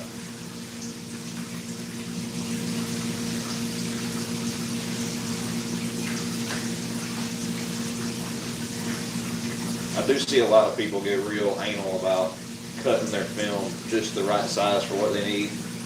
One thing I tell people is that film is literally the cheapest part of this hobby. You use a little bit more than you cut a little bit more than you need, ain't a big deal. Learn not to order any film from Amazon because it came out horrible at one point when we tried it.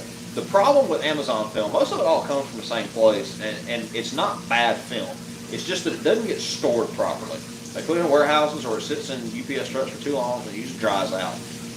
Or it's really, really hot and they have a lot of issues with it. It's actually not bad film, it's poor storage.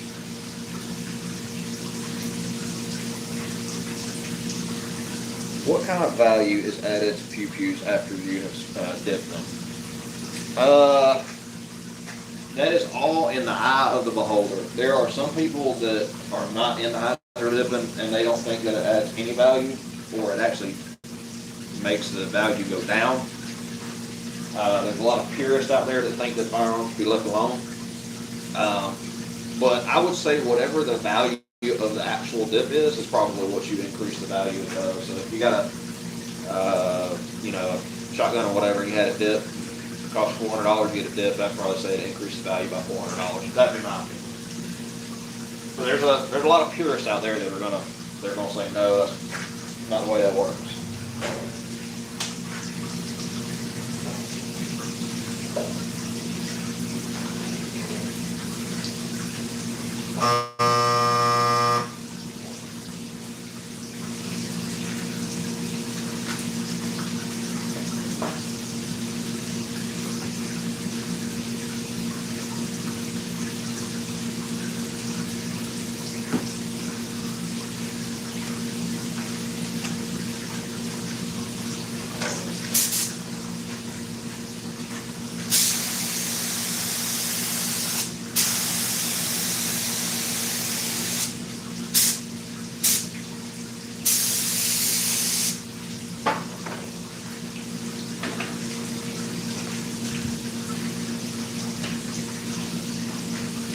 Alright, I'm getting fancy on y'all. I'm doing 2 this time.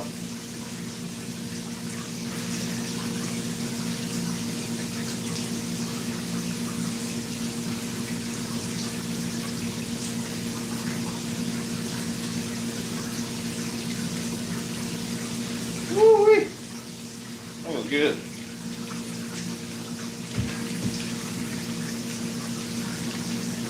So this one kind of hard to tell, but all right, so right there, it looks like that's a giant blowout. It's actually not. It's a chick with blonde hair or white hair or whatever. I can see her eyes right there. It's probably hard for y'all to see, but it turned out good. It wraps all the way around.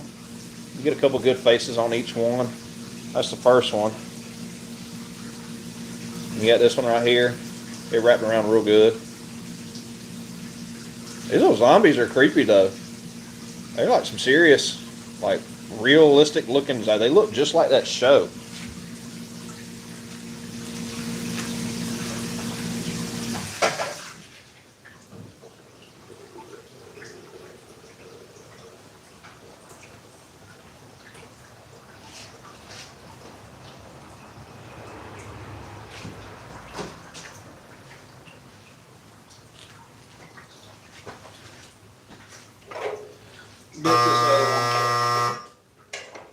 Dip this other one and we'll get back to questions again.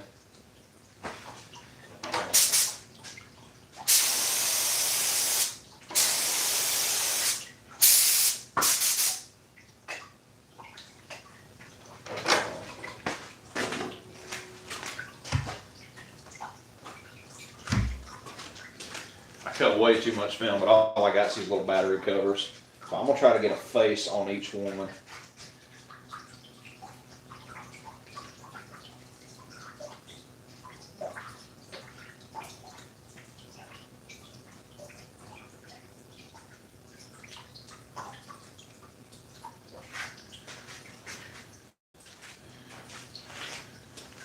Not too shabby.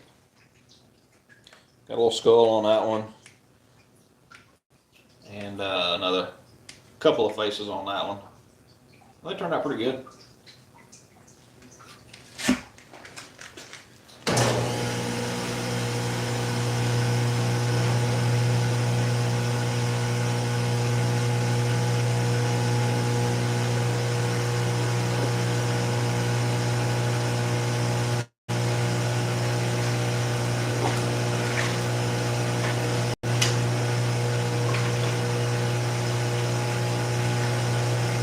Here's a little close up for y'all after this has been rinsing for a few minutes, so y'all can kind of see what it looks like without the PVA all over it.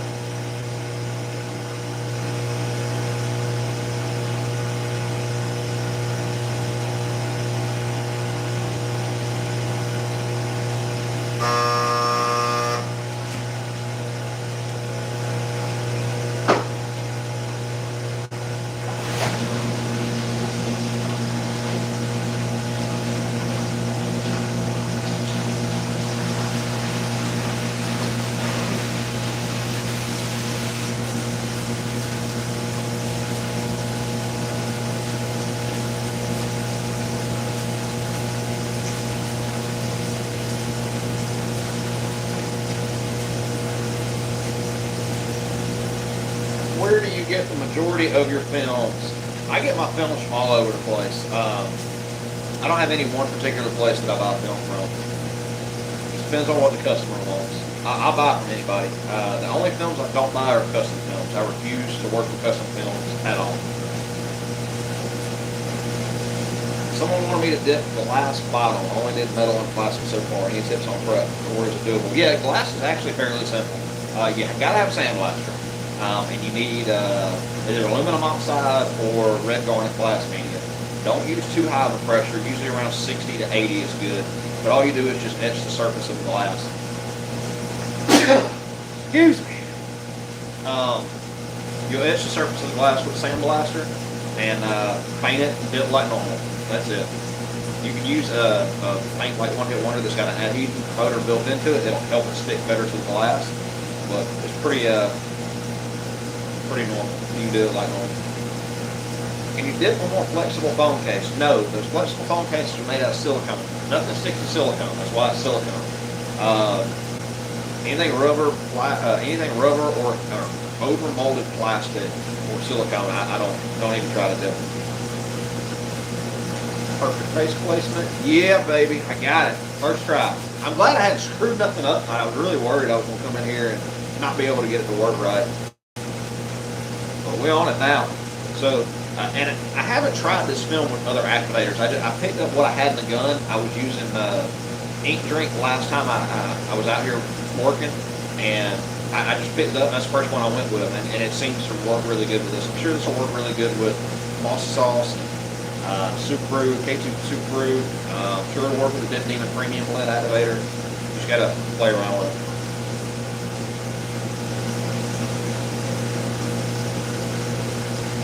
All right, when I'm carefully looking at, hold on, let me turn this off real quick.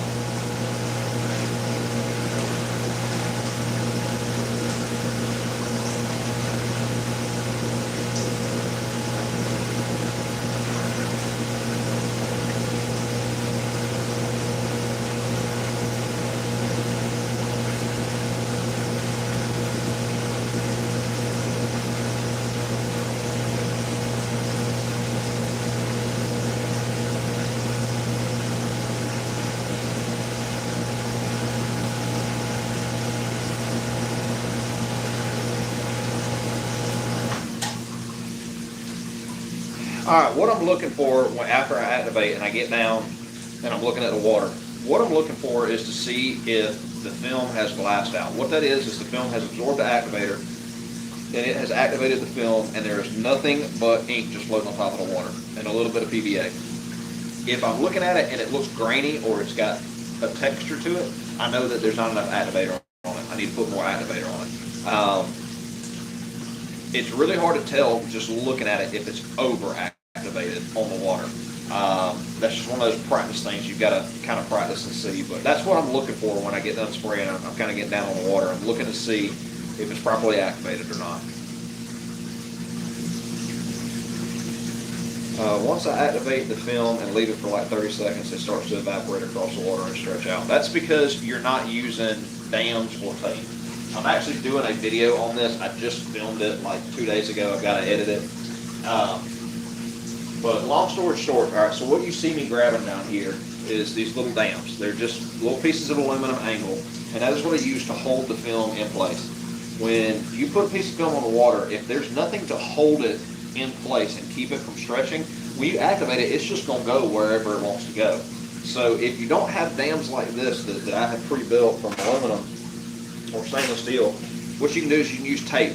And I'll demonstrate it real quick. It's not hard to do. Take a piece of regular old cheap Scotch tape, whatever brand, it don't matter. Stretch it a piece across the water. And what you're going to do is you're going to lay it on the side. I hope you can still see me right here. You're going to lay it on the side and kind of stick it down there. Even if it's wet, it'll still stick. And then you're not going to push this stuff in. You're just going to kind of lay this across the water so it's floating on top of the water and set it right there. And then, so we got our film right here. I'll take another piece and do the same thing. Just lay it just on the outside of the film. You don't want it on top of the film. You want it just to the outside of the film. And when you go to activate it, what it'll do is the film will only stretch to that tape line and it'll stop. If you're doing a really big piece, you're doing a really big dip, you might have to put 2 or 3 pieces of tape down, because what happens, especially if you got a really long tape line, if you go on my TikTok, you can see, I think I posted on Instagram and Facebook too, but I had a real big dip. I was dipping a wheel, and I got done activating, and it was just too much weight for the tape to hold, and it started to stretch out. And I went to go walk away to grab the wheel, and one side of the tape actually came loose, and the whole pattern just went off to the side. So that's one thing you got to be careful of on really, really big, wide dips. When you got a lot of tape, you may have to put 2 or 3 layers of tape down, but you don't ever want to put tape on the film. It needs to be on the water, just outside of the film on each side. I hope that answered your question, but I'm going to have a detailed video explaining all about it coming up here very soon. I just filmed it the other day. I got to edit it. So I'm so behind with editing right now.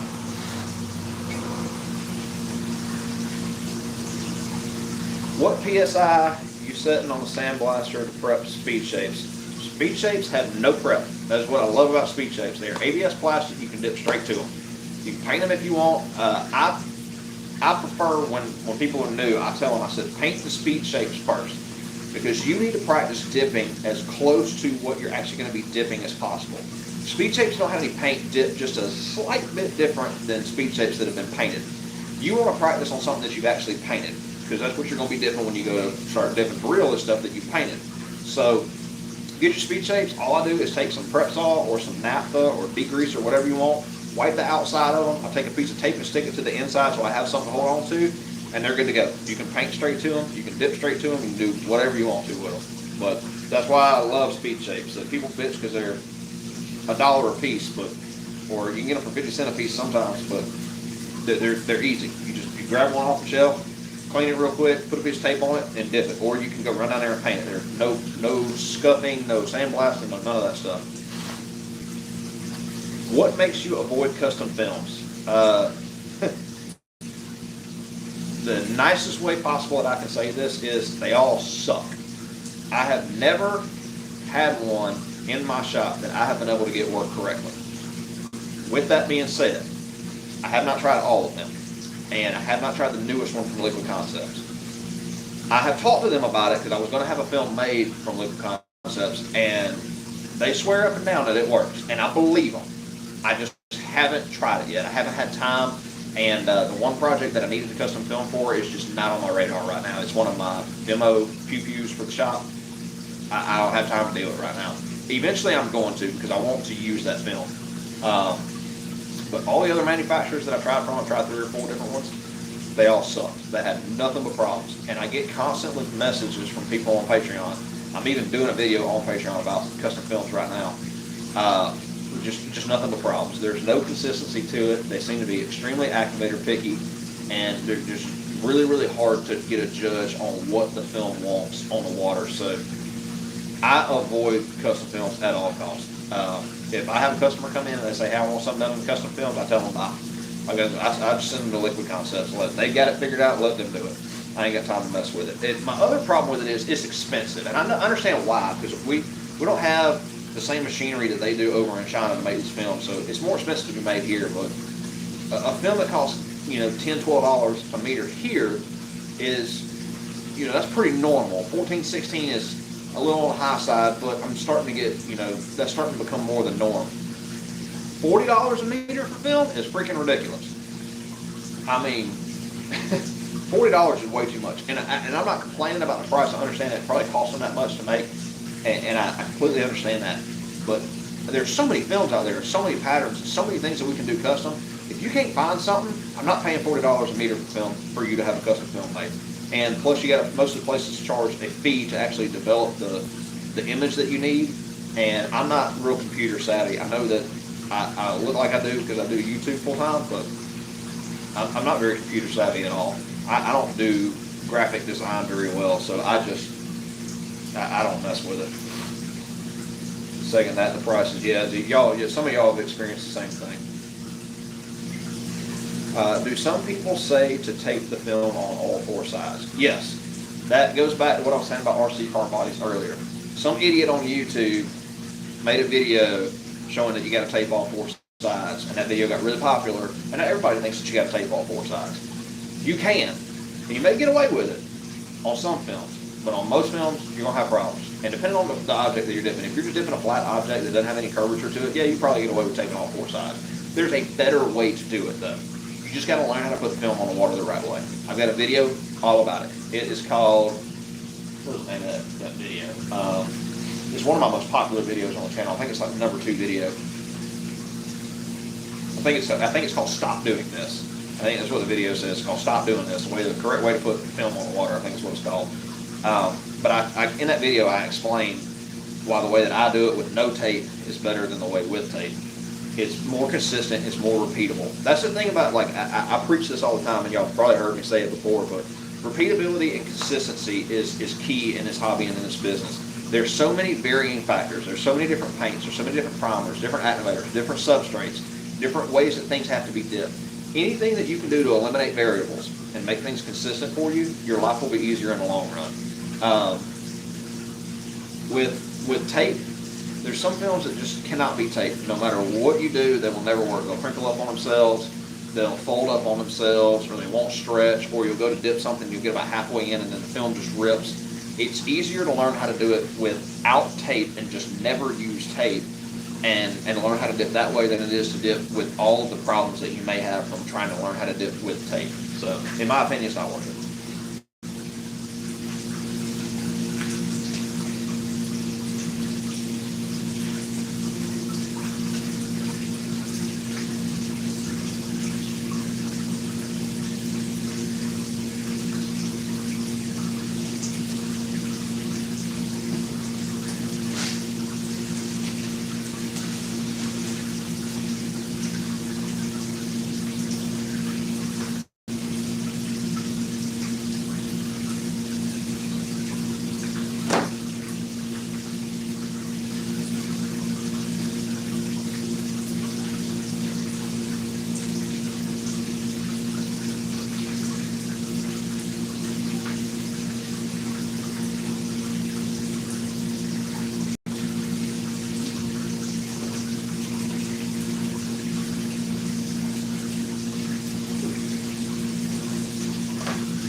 Alright, I'm getting one of the bigger pieces of film. We're going to dip the console now. This one I'm going to use PVC pipe to roll it up on those. Big piece of film.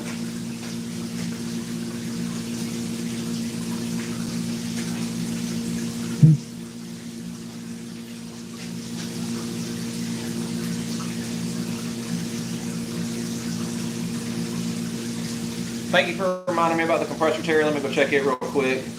Kevin, good night. Thanks for tuning in. I appreciate it. Glad you got to watch me while you were getting paid. Lucky man. Thanks for the tips. Definitely learned a few things. Look forward to the next video. Thank you, Blaze. We'll be doing another one of these soon. But I'll be back to doing our normal videos here shortly. I'm trying to get caught up on work.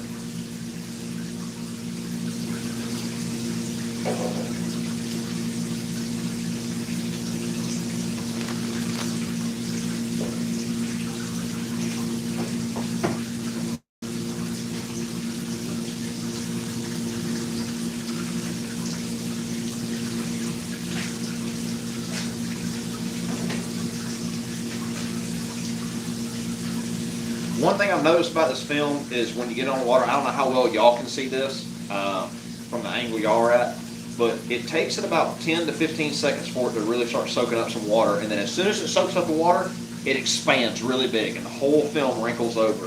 And then it takes it about, I'm at 25-ish seconds now, so it takes it about 20 seconds for it to start shrinking back down to its size, and as time goes on, I'm at 30 seconds now, and it's still not done shrinking back to its original size. So this is definitely a film that I would wait the full 90 seconds before you attempt to activate it and dip it. I'm at 43 seconds now, and it looks like it's just now back to about its original shape.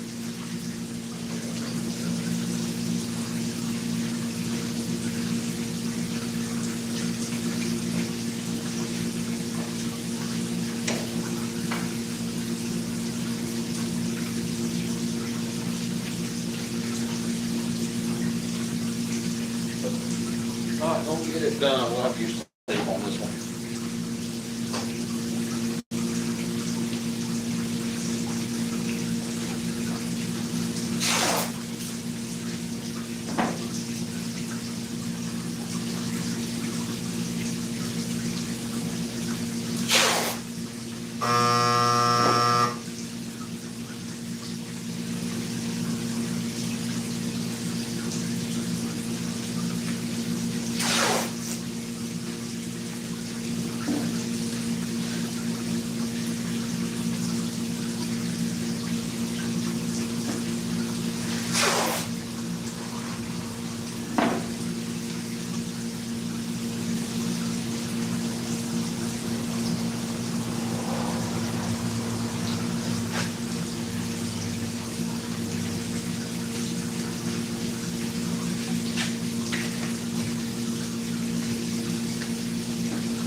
I'm going to explain this to y'all real quick. So normally I don't back tape stuff unless I really need to, but on this controller, there's a section, or this console I should say, there's a section of it right in here when this thing's put together that you're actually going to be able to see.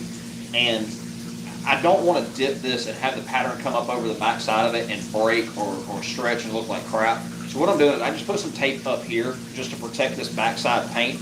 I'm going to dip this once on this side. I'm going to rinse it, and I'll probably come back tomorrow and just dip this little corner right here so that you'll be able to see that pattern real good in there and it doesn't look real bad. So that's the only reason I've got tape on this. I really don't think this thing needs to be back taped. You could if you wanted to, but this pattern's stretching really well, so I'm not too worried about it.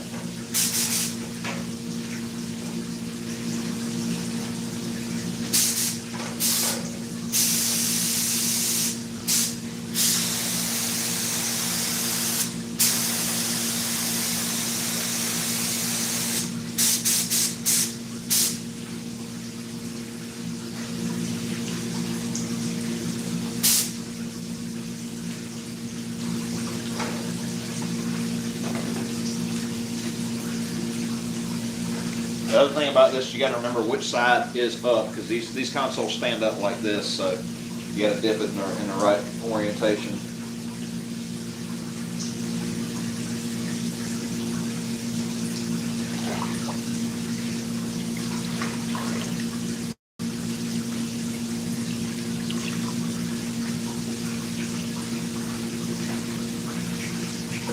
Ooh, that's going to be a redo. All right, I screwed one up. Good. I can show y'all some mistakes.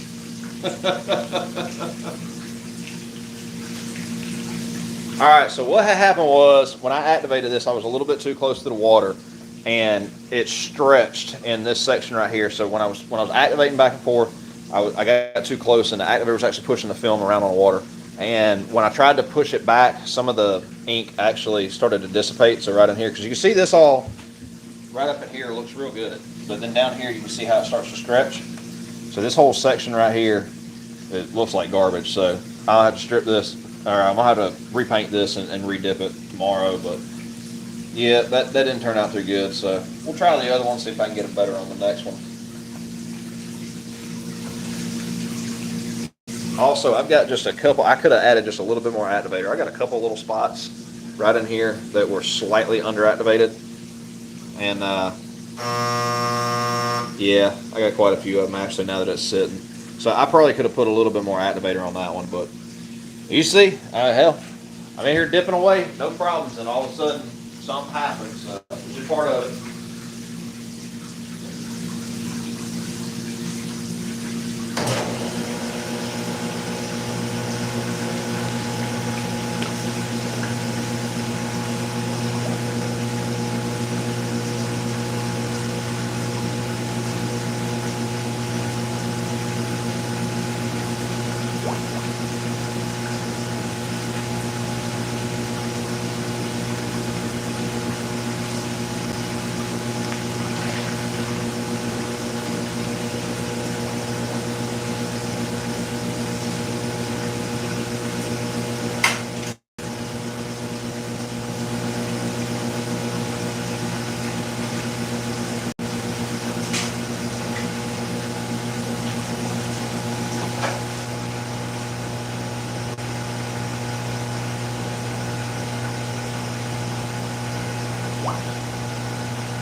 Alright, let's look.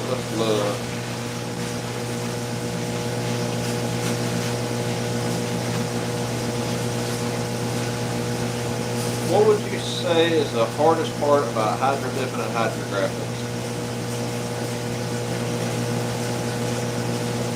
Activate. Learning how to activate correctly is the hardest part, and everybody struggles with it. You're gonna have good days, you're gonna have bad days. Even once you get real used to it, you're doing it all the time.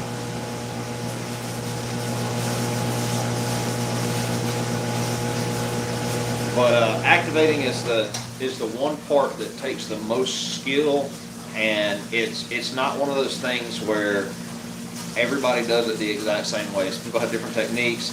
People are different heights. They hold it up different heights. You use different guns, different activator blends.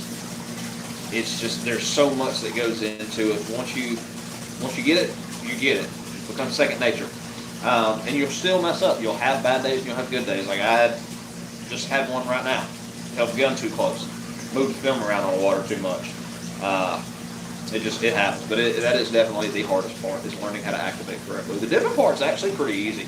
A lot of people freak out about it, but just figure out your angle and dip it. The activating is the hard part. Yeah, Blaze, that's what happened. I got a little bit too close right there in the middle, and as I was coming across, I wasn't paying attention to my height, and I was a little bit too close, and it just started blowing the film around. So next time what I'm going to do is I'm actually going to speed my activator passes up, hold it up a little bit higher, and add more activator, just because this film likes that. And then once it does, it wants to move around. So try to get up a little bit higher, move a little bit quicker, and then put a little bit more activator on it, because I was way under activated on that one now that I'm looking at it.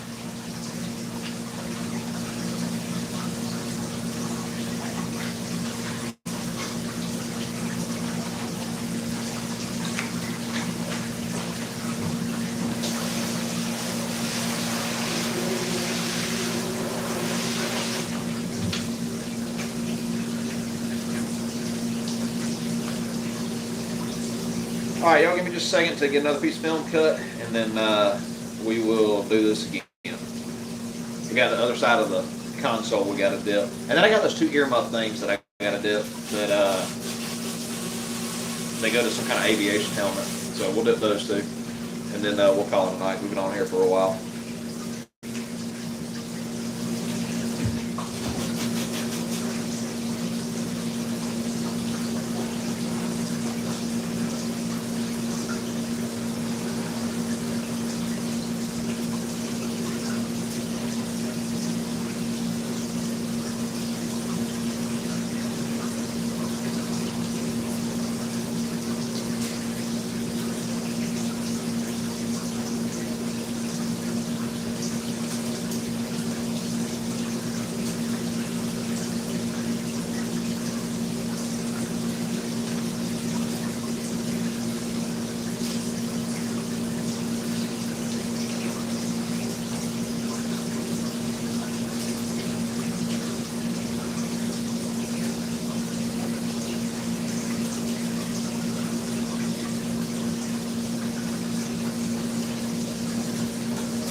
Blaze, have a good night. Thanks for stopping by. I appreciate you watching.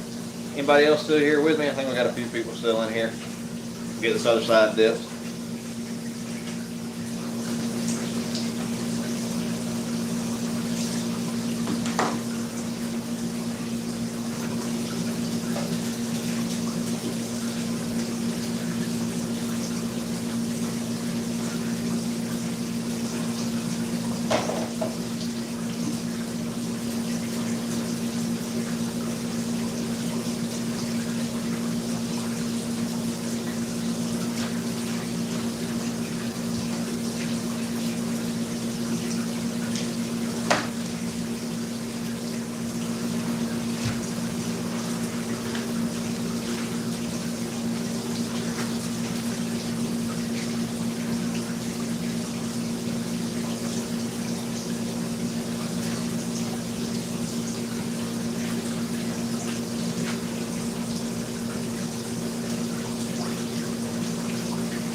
Does your rinse water need to be warm, or is cold just fine? Mine's cold.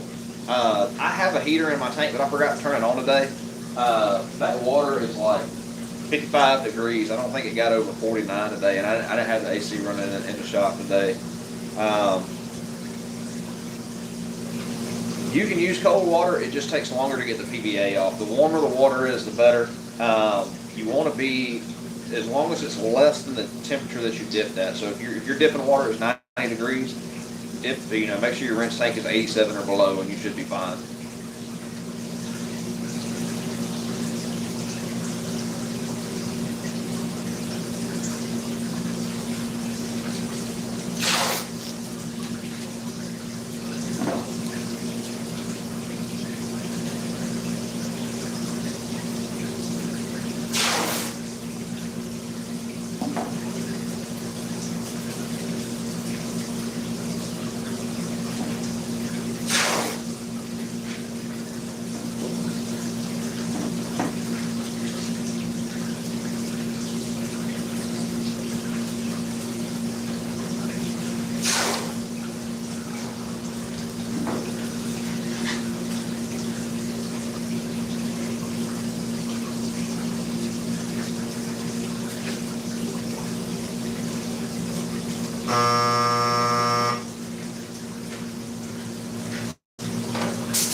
Adjust my pressure down some, make sure I get this up real high.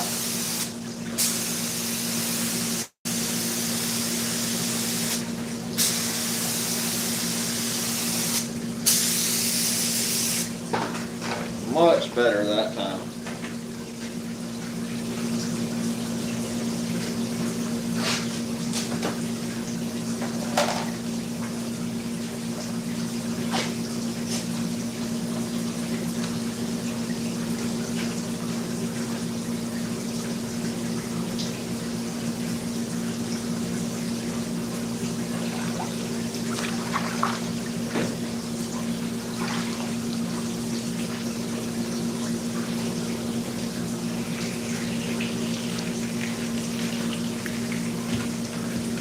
There we go.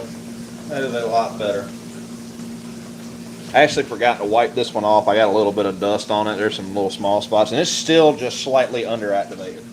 I could probably use a little bit more activator on that one, but I got to redo that other one anyway, so I'm going to repaint both of these tomorrow. But it wrapped around, all the way around pretty good.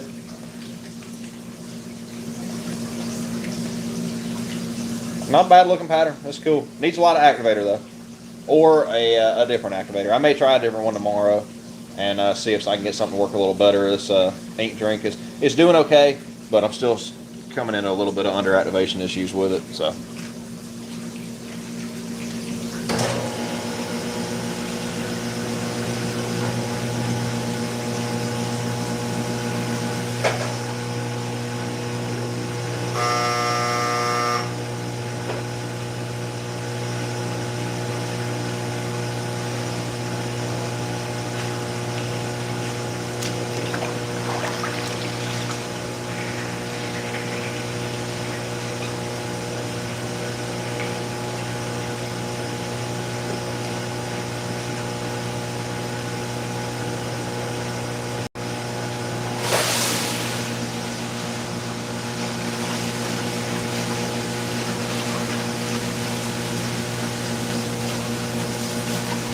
Rinse my hands off. I'll get back to these questions.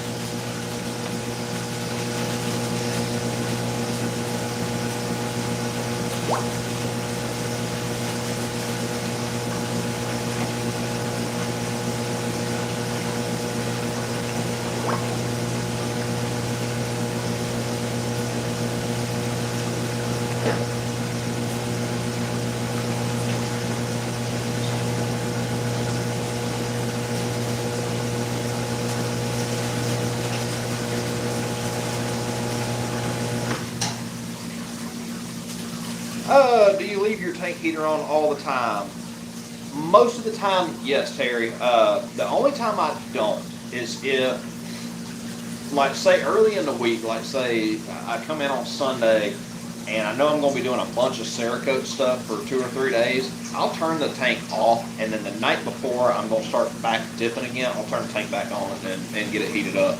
I'm lucky being in Georgia in the summertime, basically from May through now, when we start getting a little chilly, but May through usually October, I only have to turn the tank on like an hour or two before I need to dip, and it heats it up pretty fast. It rarely gets below 80 degrees during the summertime. During the wintertime is when I usually run it all the time, 24/7, because it does get down into the 30s here on a regular basis. It'll get down in the 40s at night. Right now it's been like in the mid 40s, upper 40s, 50s some nights. But during the day, our high temps are only getting up to like 55, 60. So it takes a lot longer for the tank water to go from 50 degrees to 90 degrees than it does from like in the summertime when it's 80 degrees to 90 degrees. It takes a long time. So I just leave it on most of the time during the winter. How do you glue the cup to the console? I've got a video about how I do that, but it's hot glue. I just use regular old hot glue like you would buy from Walmart or Hobby Lobby, whatever. Stick some on the cup and then stick it to the back of the console. When you need to remove the hot glue, denatured alcohol. It'll pop it right off. But I got a video all about making jigs if you want to go check it out on the channel. And I talk about how I use hot glue and all that kind of good stuff. There's a bunch of other stuff you can use too, but hot glue is my favorite. So, but everything you've seen me dip tonight has been hot glue. So,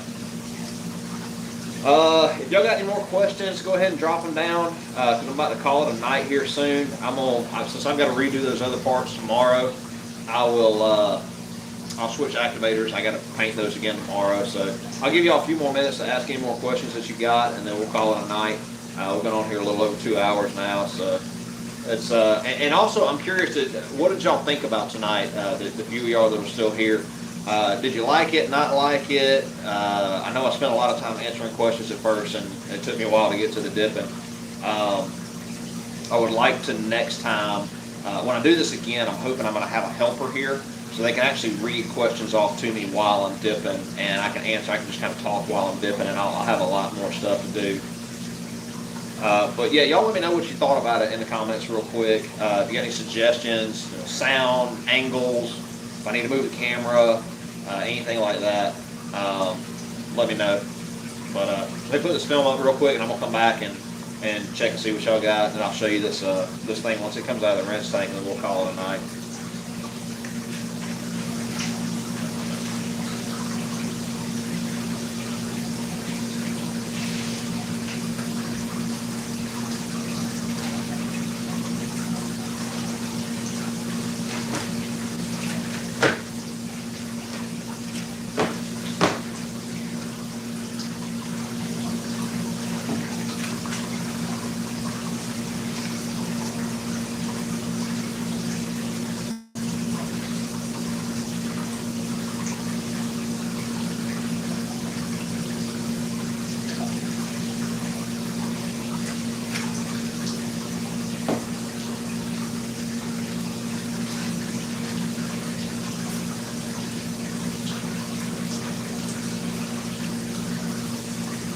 Alright. Yeah, you are a little late. We've been going for 2 hours, but just now getting here. That's alright. I'll try to give more notice next time. I intentionally waited till the last minute to notify everybody this time because I was worried that, like one of our last lives that I did, I had like 100-something people in here all at once, and there was just a lot going on. So I waited until like an hour or two beforehand to post it on Facebook and Instagram, so that I wouldn't get as many people come in, because I wanted to just try this out and see how it would go. But it seems like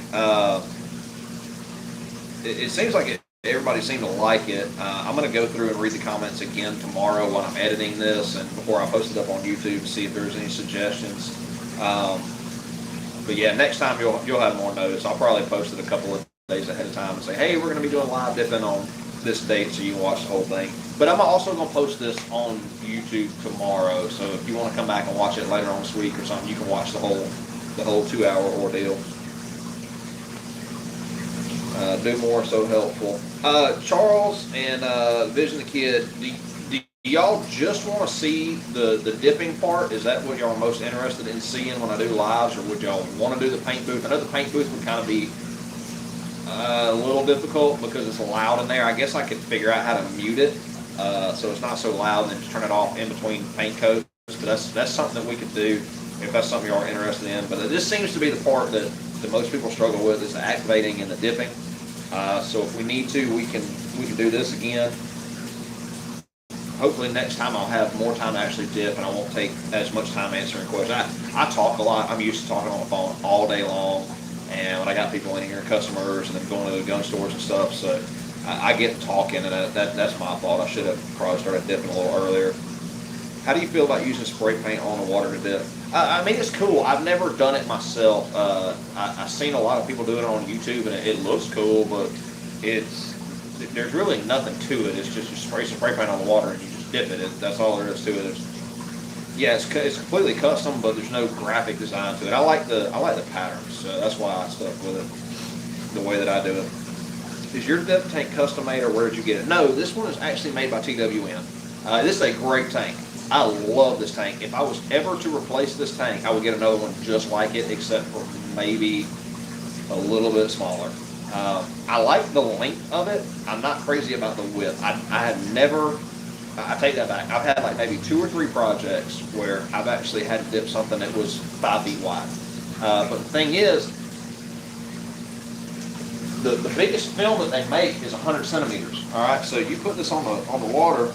I've got an extra like 8-9 inches on the other side that this film doesn't even stretch to, so I don't need that extra length. If I could get one that was exactly 1 meter wide, that'd be fine. But for me and my business, I dip mostly Pews. Most everything I dip small. If I do anything, it's going to be longer than it is wider, so I don't really need this big of a tank. Now, I will say that I do like the volume that it has, because I can get away with changing my tank water out a little bit less, and I can push it a little bit further. But it's been a great tank. My only thing I wish that was different about this tank is the heating elements. The heating elements in this tank are proprietary. They are made specifically for this tank, and you can only get them from TWN, and they're $400 freaking a piece. If I could take this tank and drain it and weld that heating element area in and put a bung in there for a regular screw-in water heating element that are $13 from Lowe's, I would probably do that. And I may do that at some point. I just don't know if I'm going to have this tank forever. My eventual plan is to take this tank and turn this into my rinse tank and get a new tank that is more suited for me for dipping. I would like to have a decent sized tank and then a small tank, because I do a lot of really small parts, and some days I come in here and I'm only going to do like maybe 10 really small pistol slides or something like that. I don't need to heat this giant tank full of water or have to clean this giant tank full of water if I could do it in a little small one. So I may get one to where I have a big full-size tank and a small tank off to the side, but this is eventually going to be my rinse tank. Let's see here. More of a visual learner, so seeing you dip helped a lot. Thanks for helping answer questions. Cool, I appreciate it. I hope it helped. Harry, you liked it too. Question and answer, yes, painting, clear coat mainly. Okay, yeah, clear coat is, a lot of people struggle with clear coat. Charles, the best thing I can tell you to do about clear coat is don't overthink it. People seem to overthink it. All clear coat is paint with no color in it. If you can paint, you can clear coat. The one thing I see people do wrong with clear coat, especially on gloss clears, is they tend to stack it up too fast. When you go to clear coat, the easiest thing to do is spray a really light tap coat first. Make sure you're not going to have any issues between your clear coat and what you dip. A lot of people go in there and they spray their first coat on just as heavy as a normal coat. If there's any issues between the paint and the dip and the clear coat, you want to find it out before you go stacking a whole bunch of clear coat on there. Reason being is if you mess something up, or your clear coat's not compatible with your undercoat or your dip, or you've got some kind of contamination, it's a lot easier to remove a light dust coat of clear coat than it is to remove a whole, 3 or 4 coats or one really thick coat of clear coat. It just makes life easier. But go in there, spray a light tack coat, let it dry for 10-15 minutes, and then start spraying your normal medium wet coats. With gloss, depending on the clear coat that you're using, you need to make sure that it is at that point where it is almost completely dry before you spray your next coat. If it is still wet or it's still tacky enough, when you go to put that next coat on, it's going to be heavy and it's going to make it want to sag and run. So you got to wait until that point where it is like almost completely dry to the touch, and then put your next coat on. Depending on which clear coat you're using, those times are going to be different. I know with all the big brand clear coats and the one hit wonder clear coats, that time, depending on the temperature, is usually anywhere from about 15 minutes up to 25 to 30 minutes. If it's really, really cold, I know especially with the one hit wonder paint or the one hit wonder clear coat, if it's super, super cold in the paint booth, like below 70, I don't even bother clear coat, and I wait until the temperature comes up. If it's like in that 70 to 80 degree range, usually it's like 15 to 20 minutes before I can put on more coats without having sags. If you do it prior to that 15-20 minutes, it's going to sag. If it's really hot outside, sometimes I can get away with like 8 to 10 minutes. Like in the summertime when it's 100 degrees here, and I'm in there painting and it's 100 degrees in the paint booth, I can get away with sometimes 5, 10 minutes, 15 minutes sometimes. Just really depends on the temperature and what clear coat you're using. So clear coat is not hard. It's just it's paint without color. That's the way you think about it. It's paint without color.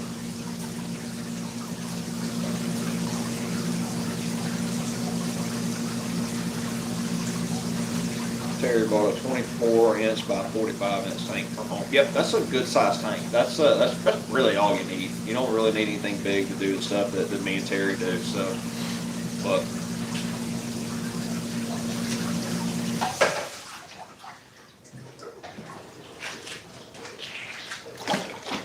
take a look at this real quick.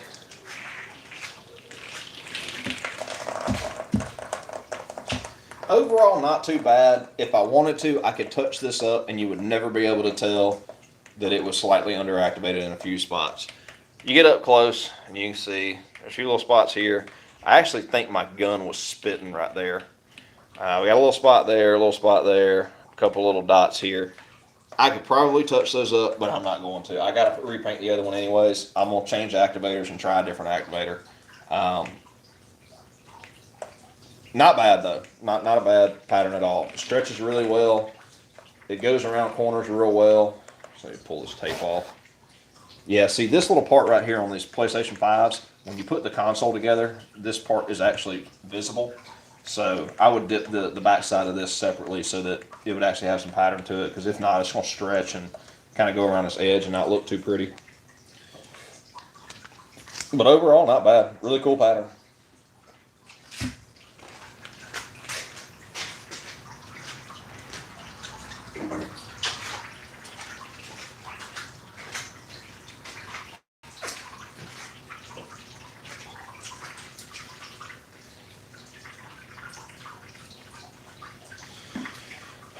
Terry is the man also. He's been really helpful answering questions I have too. Yeah, Terry's a good dude. Me and him talk quite often. So anytime you can find anybody that's willing to give you information, listen to what they got to say. You never know what kind of tips and tricks you may pick up from people that they've experienced, or that they've been through things, or they've used certain products, or they've tried certain techniques, and you may learn something from them. You'd be real shocked. There are some good people out there that are willing to share information, but.